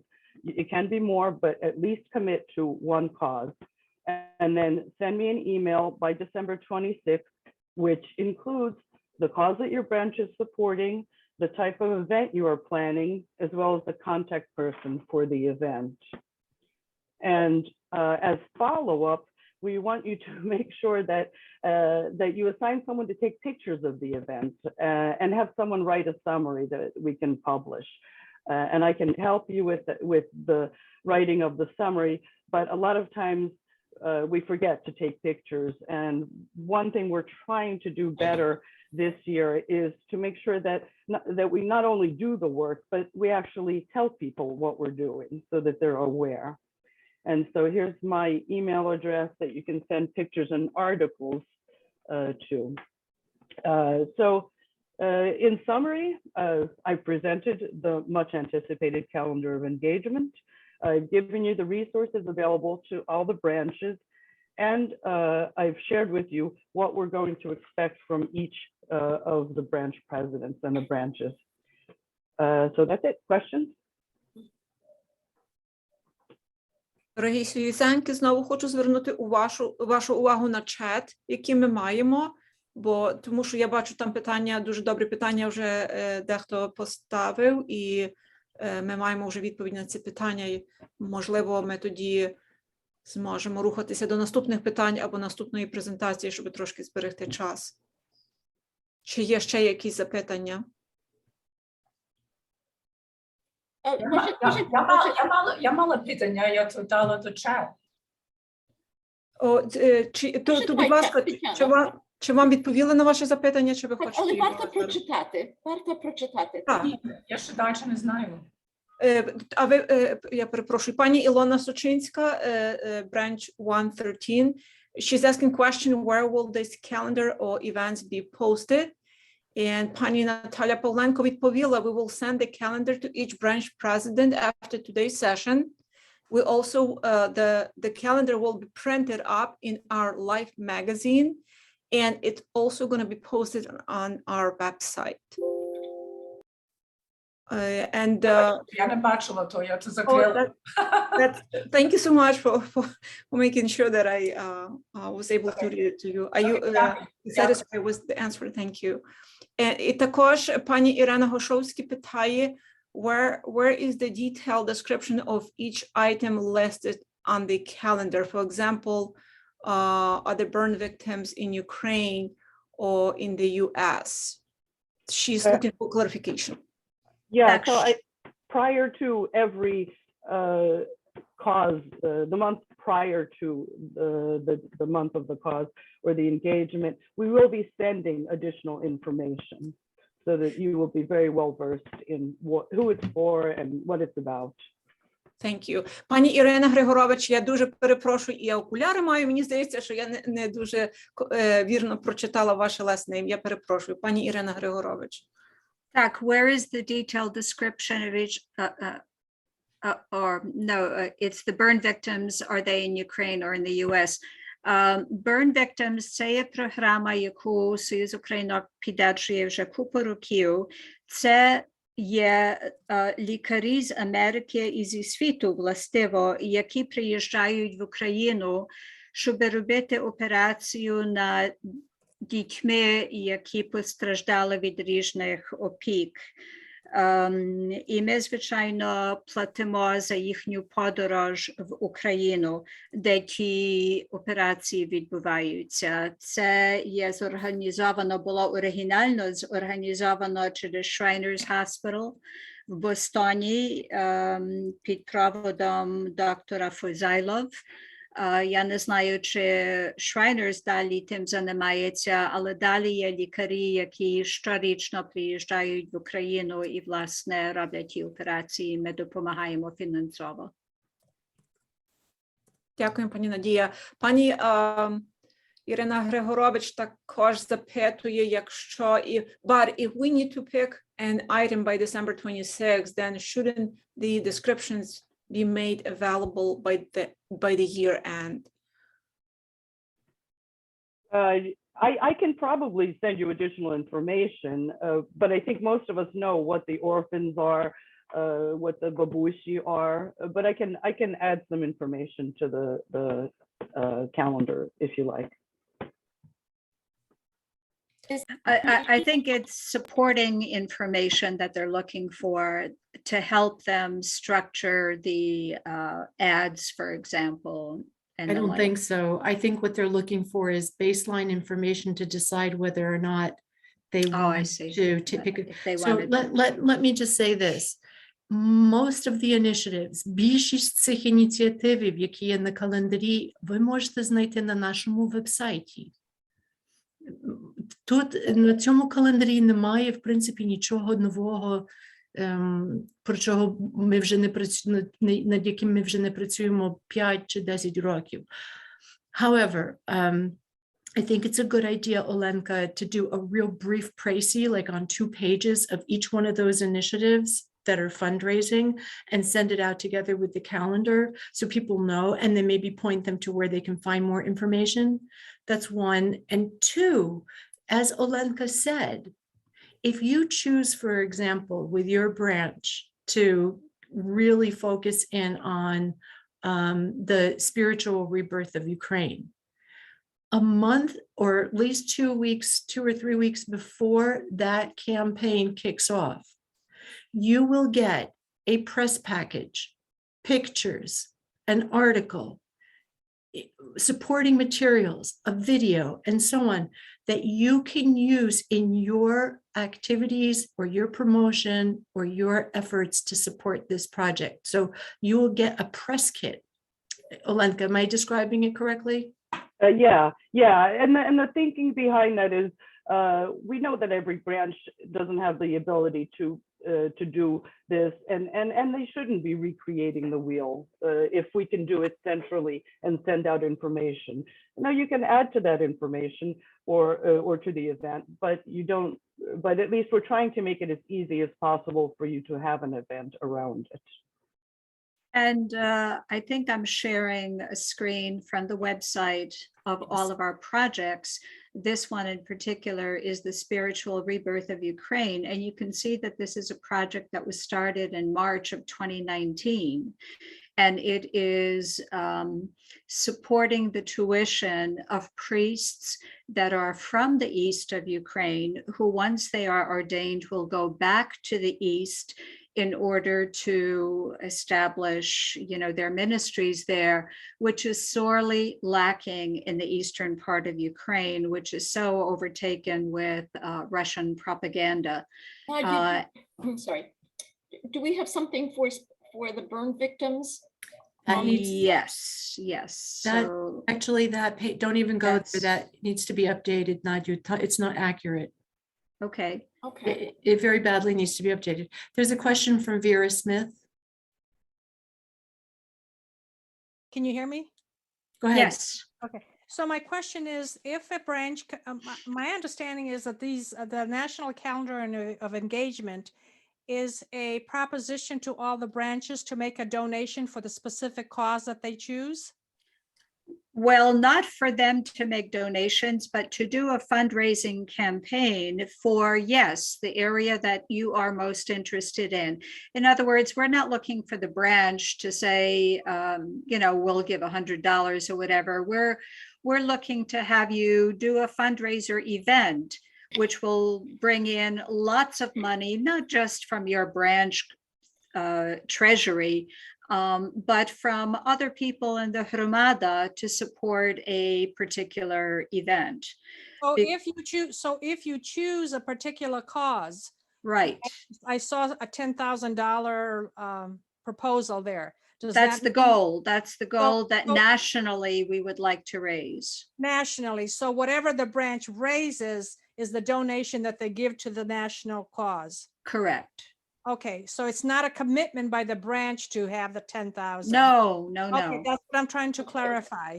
Okay. So that's a really good question, and part of the thinking behind this calendar is that if 10 branches are working towards the same goal, we'll get to our goal quicker than if one branch is doing it. So it's not a commitment by the branch.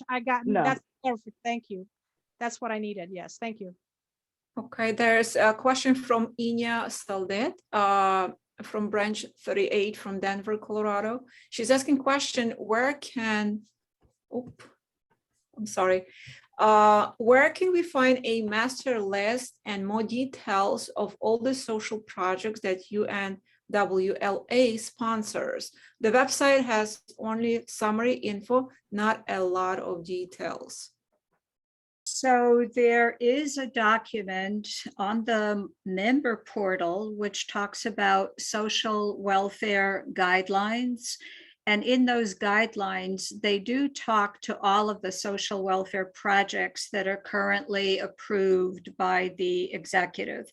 But your question is a very good one, because what we are working on doing now is making sure that for each of the chairs, we have a list of all of the projects that have been approved by the executive. So in the area of culture, in the area of education, in the area of, all of our standing chairs, we have a listing of all the projects and a description of all of those particular projects.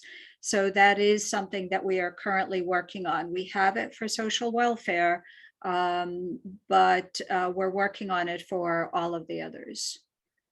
Yeah, so if you take a look at social welfare guidelines, it's really talking about what you can or cannot do, but it does talk about pediatric burn victims, the War Victims Fund, if you scroll down a little bit more, please, supporting hospitals in Ukraine, further down,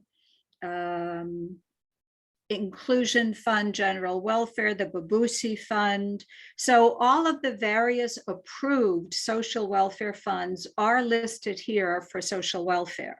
We're working on something similar for all of the other chairs. Thank you, Pani Nadia. Do we have any other questions so we can move to the next point of our agenda? It's getting late. Okay, we have one more item on our agenda, and that is fundraising guidelines to Nadia Linka. I wanted to I think that this is, if going back to the calendar of engagement, honestly, it gives me a warm and fuzzy feeling to feel that if my branch decides to support some particular cause or some particular event, that we're actually doing this in concert with other branches. It's sort of a real sisterhood kind of feeling that we don't get when we do things in a vacuum as a separate branch. So I think this is a fantastic idea. And the more I hear about it, the more I really like it. Okay, we have one more point, and that is fundraising guidelines from Nadia Ninka, what you could do and what you can't do to keep the IRS away. Proszę, Nadiu. Tak, dziękuję. Okay, fundraising guidelines. A lot of branches obviously do a lot of fundraising, and with all good intent, they do things that may not always be in line with IRS rules. So one of the things we want to talk about is what's allowed, what's not allowed. So I'll give you a little bit of background, then talk about what the UNWLA does not fund, the IRS rules governing donations to a foreign country, IRS rules governing donations and grants to individuals, things that can get us into trouble with the IRS, and then some final words of warning. So in terms of background, sorry, I have to get a window out of my view here. So the branches, the regional councils, and headquarters are expected to adhere to UNWLA's fundraising guidelines to ensure the responsible use of funds for designated purposes and to demonstrate our commitment to ethical practices. So this document spells out the general guidelines. They're not specific to every single standing chair, but based on these general guidelines, we have tasked each standing committee to establish specific guidelines that will apply to their committee's endeavors. And when completed, these, of course, will all be posted to the member portal on our website. So for example, I showed you, or Natalia showed you, the guidelines that relate to social welfare. We're working on the same thing for all of the other, for cultural and educational and museum and the like, and scholarship. And all of these have to follow these general guidelines, but can give specific examples. So what does the UNWLA not fund? We don't purchase automobiles, we don't purchase homes, renovations to government-owned buildings, we don't create monuments. We don't make donations to other organizations with a similar mission unless a partnership with equal credit is established. And if we partner with another organization, it's expected that the UNWLA will be given full credit in writing for its support. So for example, Razom is an organization that does a lot of work with respect to War Victims Fund. Well, we would never give money to Razom because we support war victims as well. We will give to war victims directly and get the credit ourselves. So we wouldn't work through another organization that we can do something ourselves and get credit for it. We also don't fund caretaker salaries or salary upgrades. We also don't donate to UNWLA national, regional, or branch accounts to directly benefit family members, relatives, friends, neighbors, or personal acquaintances of UNWLA members.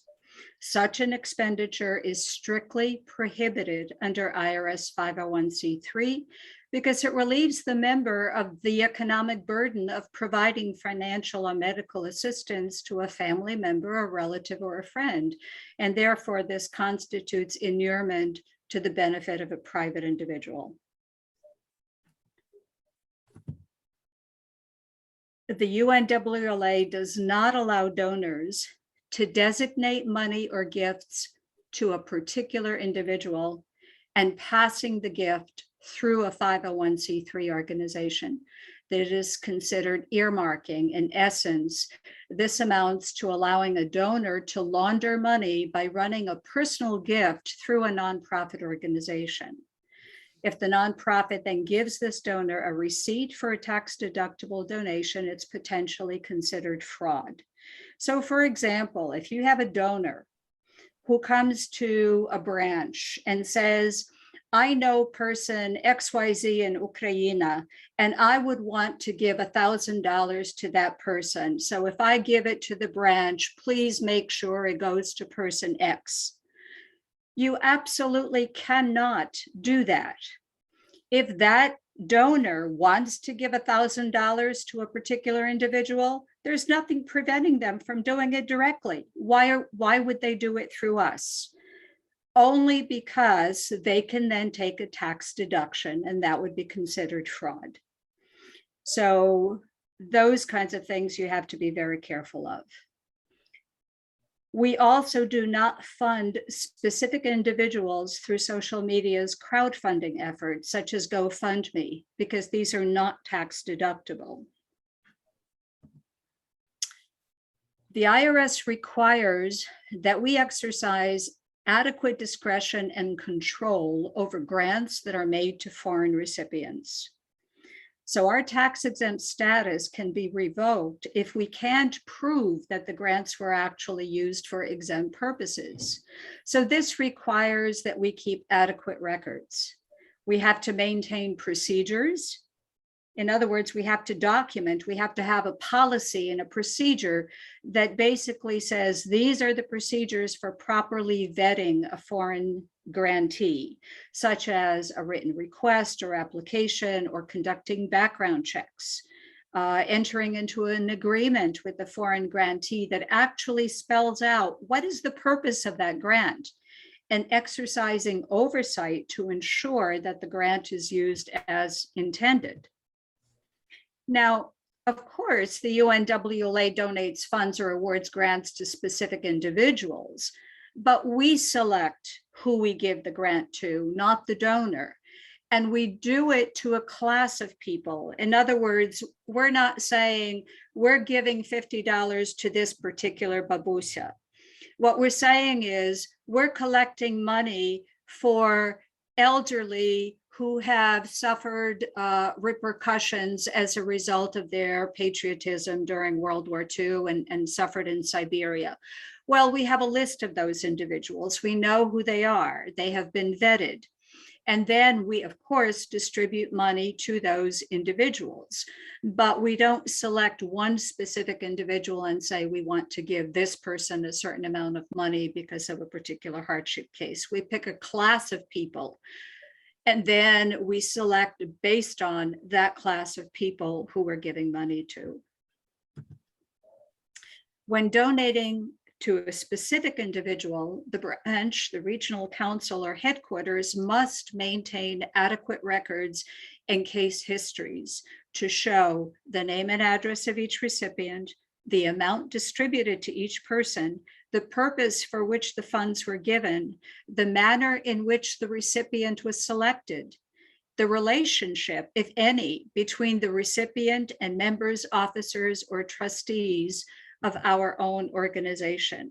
So there's a level of documentation that's required and proof that's required of how the particular money was spent. So what are the things that get us into trouble with the IRS? It's bad record keeping or a lack of accountability, spending too much on unrelated business activities. So what would be an unrelated business activity? Let's say a branch decides that what they want to do is buy a building and then rent it out, and the money that they earn from that is money that they bring into the organization. Well, that's an unrelated business activity. It's not something that's supported in our bylaws. It's not part of our mission,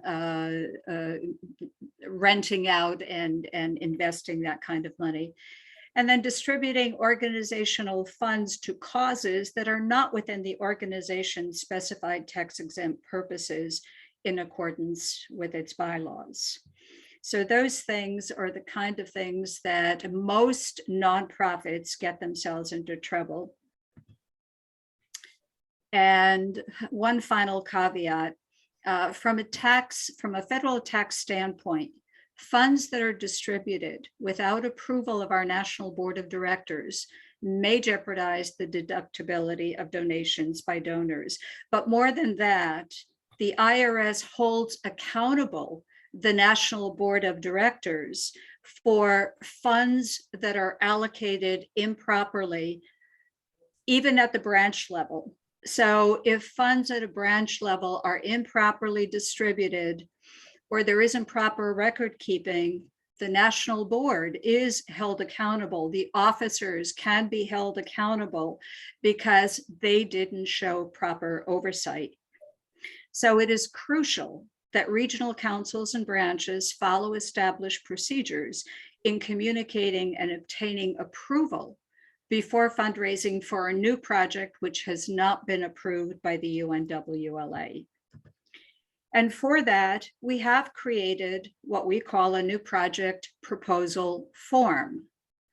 So if a branch is considering a project that's not been officially approved, it must first seek approval by completing a new project request form and submitting it to the appropriate national standing chair for approval. It's a very simple form. Who's applying, which branch, contact information, a brief description of what the project entails.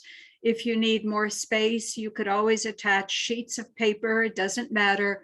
But this, at least at a high level, explains the nature of the project, where that project is located, who are the contact people on the other end of that project and their contact information. What is the estimated cost of that project? How much money are you spending on that particular project? And then that should be sent to the appropriate standing chair.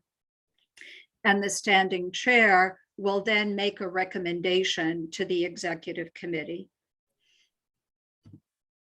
And that new project request form can be found on our member portal as one of the attachments to the branch policies and procedures. So I think this is the summary slide. I have something blocking it. Yes. So as a nonprofit, we must follow all IRS rules that govern fundraising and donations of funds. We must work strictly within the bounds of our bylaws, which, by the way, the IRS looks at in order to determine whether to grant us nonprofit status. We must follow UNWLA financial guidelines regarding what we may or may not raise funds for. And we must inform headquarters of any proposed new project to ensure that it aligns with our mission and is consistent with IRS rules. Thank you, Nadu. I believe that's the end. And we pass the baton to Pani Tetiana. Дуже дякую. Я маю запитання, бачу запитання від пані Dana Serengen. She represents branch 54. Her question is, what about sending clothing or dollars to a selected orphanages? Can you repeat that question? What about, Pani Dana, do you want to ask that question? Hello. What about sending dollars or clothing items to children in an orphanage in Ukraine that was selected by the branch? Is that permitted? Well, I think it's important for us to know how you selected that particular orphanage, where that orphanage is located. Do we have trusted people in Ukraine that can vouch for the validity of that particular orphanage? And the reason I say that is because we all call them orphanages, but in effect they aren't. They are what we call internat. And internat is really more of a place where not only orphans, but also abandoned children, Right. or where a parent is no longer capable or might be in a hospital and can't care for their child, and so places them in this home, if you will. And in many cases, what we have also discovered is that these children are taken advantage of, that some of them are used for farm help and so forth.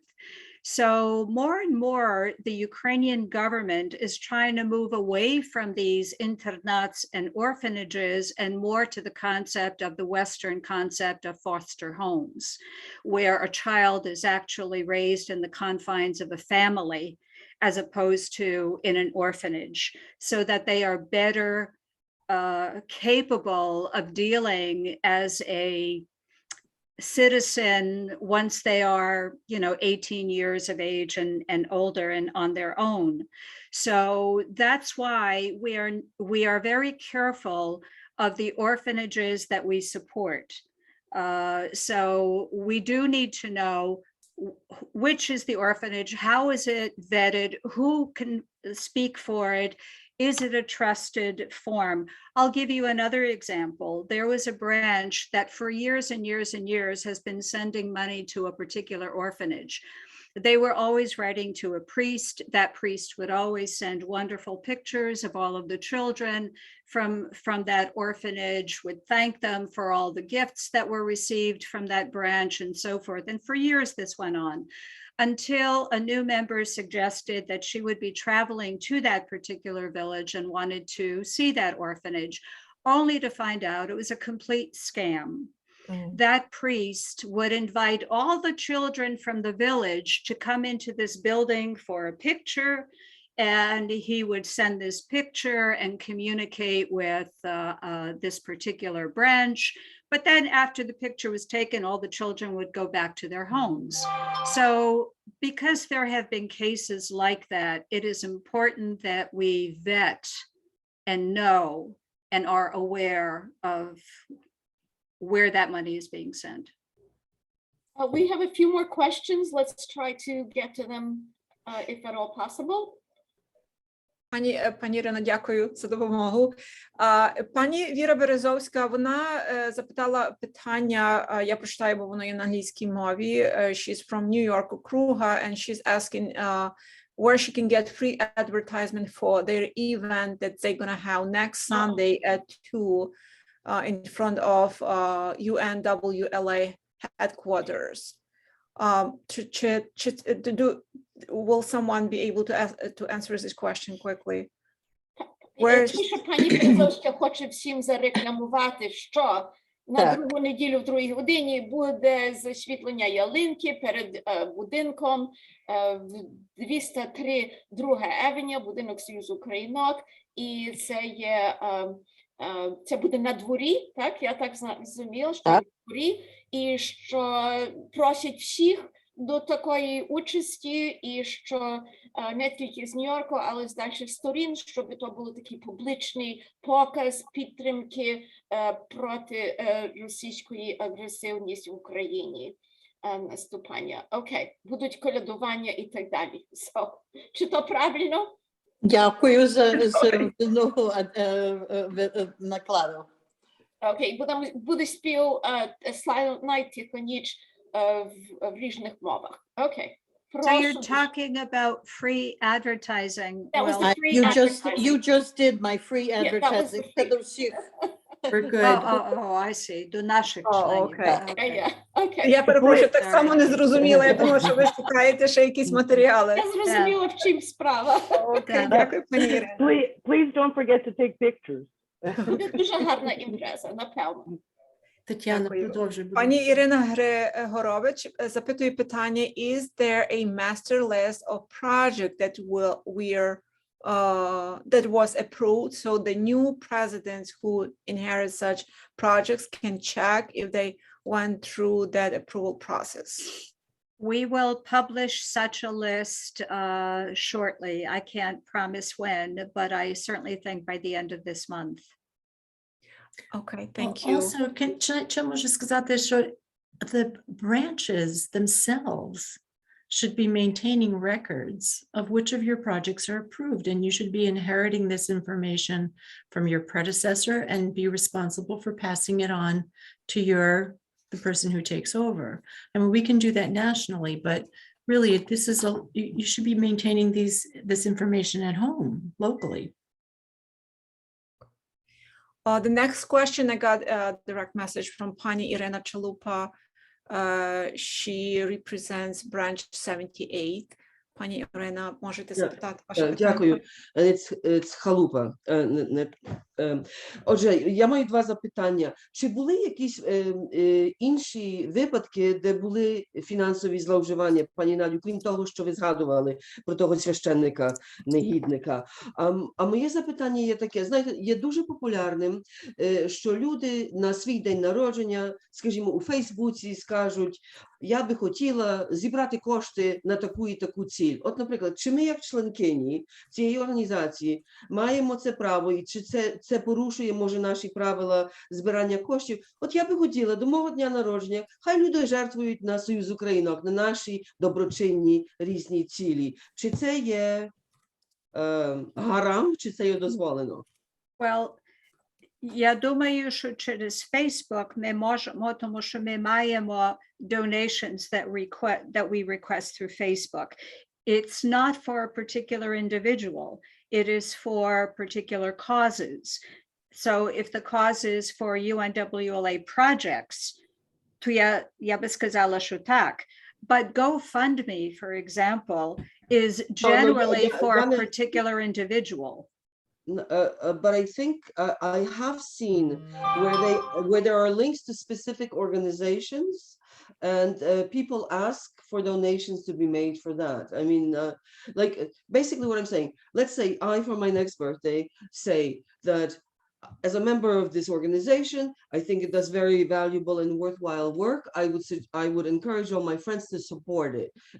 And you could be specific. You could say, we want it for the scholarship fund, we want it for the Babusi fund, or something like that. There is nothing wrong with that. Just as much as when someone dies, we donate money in the name of someone who has died. If you want to donate money in honor of a person whose birthday it is, it's not that you're donating to that individual, you're donating to the organization. That's a difference. As long as the money directly goes to the organization, if somebody wishes to write checks, they would write the check to UNWLA. They can give you the check. You can collect the checks and then зібрати і тоді дати в одну кувертку чи щось такого. But the checks have to ultimately go to UNWLA, be written to them, or you can provide a link. And one other quick question: does this violate any Soyuz Ukrainok principles? We, for example, in our video have sponsored такий вечір, так? Презентація книги Вахтанга Кіп'яні, let's say. Приїжджає автор з України, він робить гарну презентацію про свій твір, і він на цьому вечорі продає свої книжки і заробляє. Він нічого нам не платить, ми йому нічого не даємо, ми просто допомагаємо важливій справі розповсюдитися. Чи це порушує якісь наші правила? Ні, жодних, тому Окей, що добре. гроші не переходять Так. через вашу касу. Так. І це є добра громадська робота. Дякую за роз'яснення. And I think that it is also perfectly legitimate to, for example, give an honorarium to such a speaker. Чи він з України, чи з де-небудь. Можна йому, не каже оплатити, чи заплатити, але Well, that's honorarium платити. considered an expense. That's considered an expense. А, Можна його Оксана. видатки оплатити. Я бачу, Оксана Раковська руку піднесла. Я перепрошую, я маю Віру Смith, яка стоїть через... Sorry. Віра Смith, Branch 107. Пані Віра, чи хочете запитати своє питання? Так, я би хотіла запитати. Regarding the sending of packages to orphanages, that's required approval by the UNWLA, do you have a list of orphanages that you can send to the branch that we can choose from? Because we have several members who do like to send packages, and we want to make sure we are in compliance of approval. Do you have a list that you can give us so that we can send the Yes. packages? Yes, Olga does, our National Social Welfare Chair does maintain a list. And if you would like to write directly to her, you could. Vera, you're a branch at large? Branch 107, yeah. Branch at large though, right? Yes. So I would write directly to the Social Welfare Chair. Okay, and she can provide me with a list? Yes. Okay, дякую. Наступне питання від пані Оксани Раковська. Вона представляє бранч number 56. Пані Раковські. Unmute. You're on mute. Так, я вже. Я хотіла запитатися, якщо відділ має трошки екстра грошей в касі, чи той відділ може десь ті гроші інвестувати? Чому ні? Я не бачу причини, чому би ні. Чому ні? Як ви даєте ваші гроші на CD чи в money market, that's an investment. Money market, окей. Yeah, money market, CD, але які інвестиції ви думаєте? Я так думала, money market, або якісь... Абсолютно. Yeah, абсолютно. Дякую. Наступне питання маємо від пані Наталії Шморон. Вона запитує, якщо до когось із союзянок звертається якась малозабезпечена сім'я з України і просить допомогти з одягом, чи може відділ зібрати речі і вислати пачку до України в цю конкретну сім'ю? Я думаю, що можна, якщо ви звернетеся перше до Оки Грицак, вона має довірену особу в Україні, яка перевіряє легітимність того запиту і може розслідкувати, чи то справді є щось, що належиться, чи ні. Бо ми допомагаємо сім'ям, і добре би було, якби ми мали листу людей, але ми такого не маємо. Так що одинокий спосіб є, щоб ця особа перевірила, чи справді тут є потреба, і тоді дати вам знати. Наступне питання має пані Наталя Павленко. Вона запитує пані Ірину. Я не маю питання, я відповідала. О, то ви відповідаєте. То я вже змучилася. I'm so sorry, бо я бачу знаки запитання. Окей, дуже дякую. Окей. Добре. Вже нема питань. Чи ще хтось може одне питання би ще хотів поставити? One more question. Щось показалося? Ні, то вже було запитання. Запитання і відповідь. Добре, дуже дякую, Тетяно, за дуже гарну поміч з тими питаннями. Я маю питання. Прошу. Анн-Марі Сусла, 56-й відділ в Нортпорт, Флориді. Як ви будете мати того року ті annual reports, ті treasurer's reports, чи вони також будуть онлайн того року? Так як president's Me, reports? that's a great question, Anne Marie. So this year, it's going to be status quo for the financial reports. It will be as always has been. Next year, we'll try to clean it up and make it online, but not this year. Okay. І маю одну ще заувагу. In all these fundraising talks you're having, please bear in mind the constrictions we might be facing with this coronavirus situation in the United States. And that could have limitations on some of the activities we can plan. Understood. Of course. Thank you. I think at this point it is 4:20 and or 4:17, and unlike most Ukrainian events, we are actually going to conclude this early. Slava Bohu, as we say. So I would like to just review all of the items that we covered today. This has been a very, very jam-packed program. We talked about strategic directions and first, above all, the importance of the role of the branch presidents and how UNWLA headquarters and national is here to support you various ways, and we enumerated a number of ways. And I hope that everyone really walks away with at least that message and feels confident that they do get support from UNWLA nationals. We broke down some of the responsibilities of branch presidents. We talked about the importance of branch meetings, how to make branch meetings interesting, how to attract members and leverage branch meetings to implement and to execute programs in support of UNWLA. We talked about the reports that are due between now and March and the timeline. And so we talked about when the financial reports are coming in, and we talked about the training that's going to take place at the end of January 29 and 30 on doing online branch reports. Clearly, there is a lot of interest in this. Please make this and put this on your calendar as a not to miss opportunity to learn how to do these so that the branch reports get submitted on time.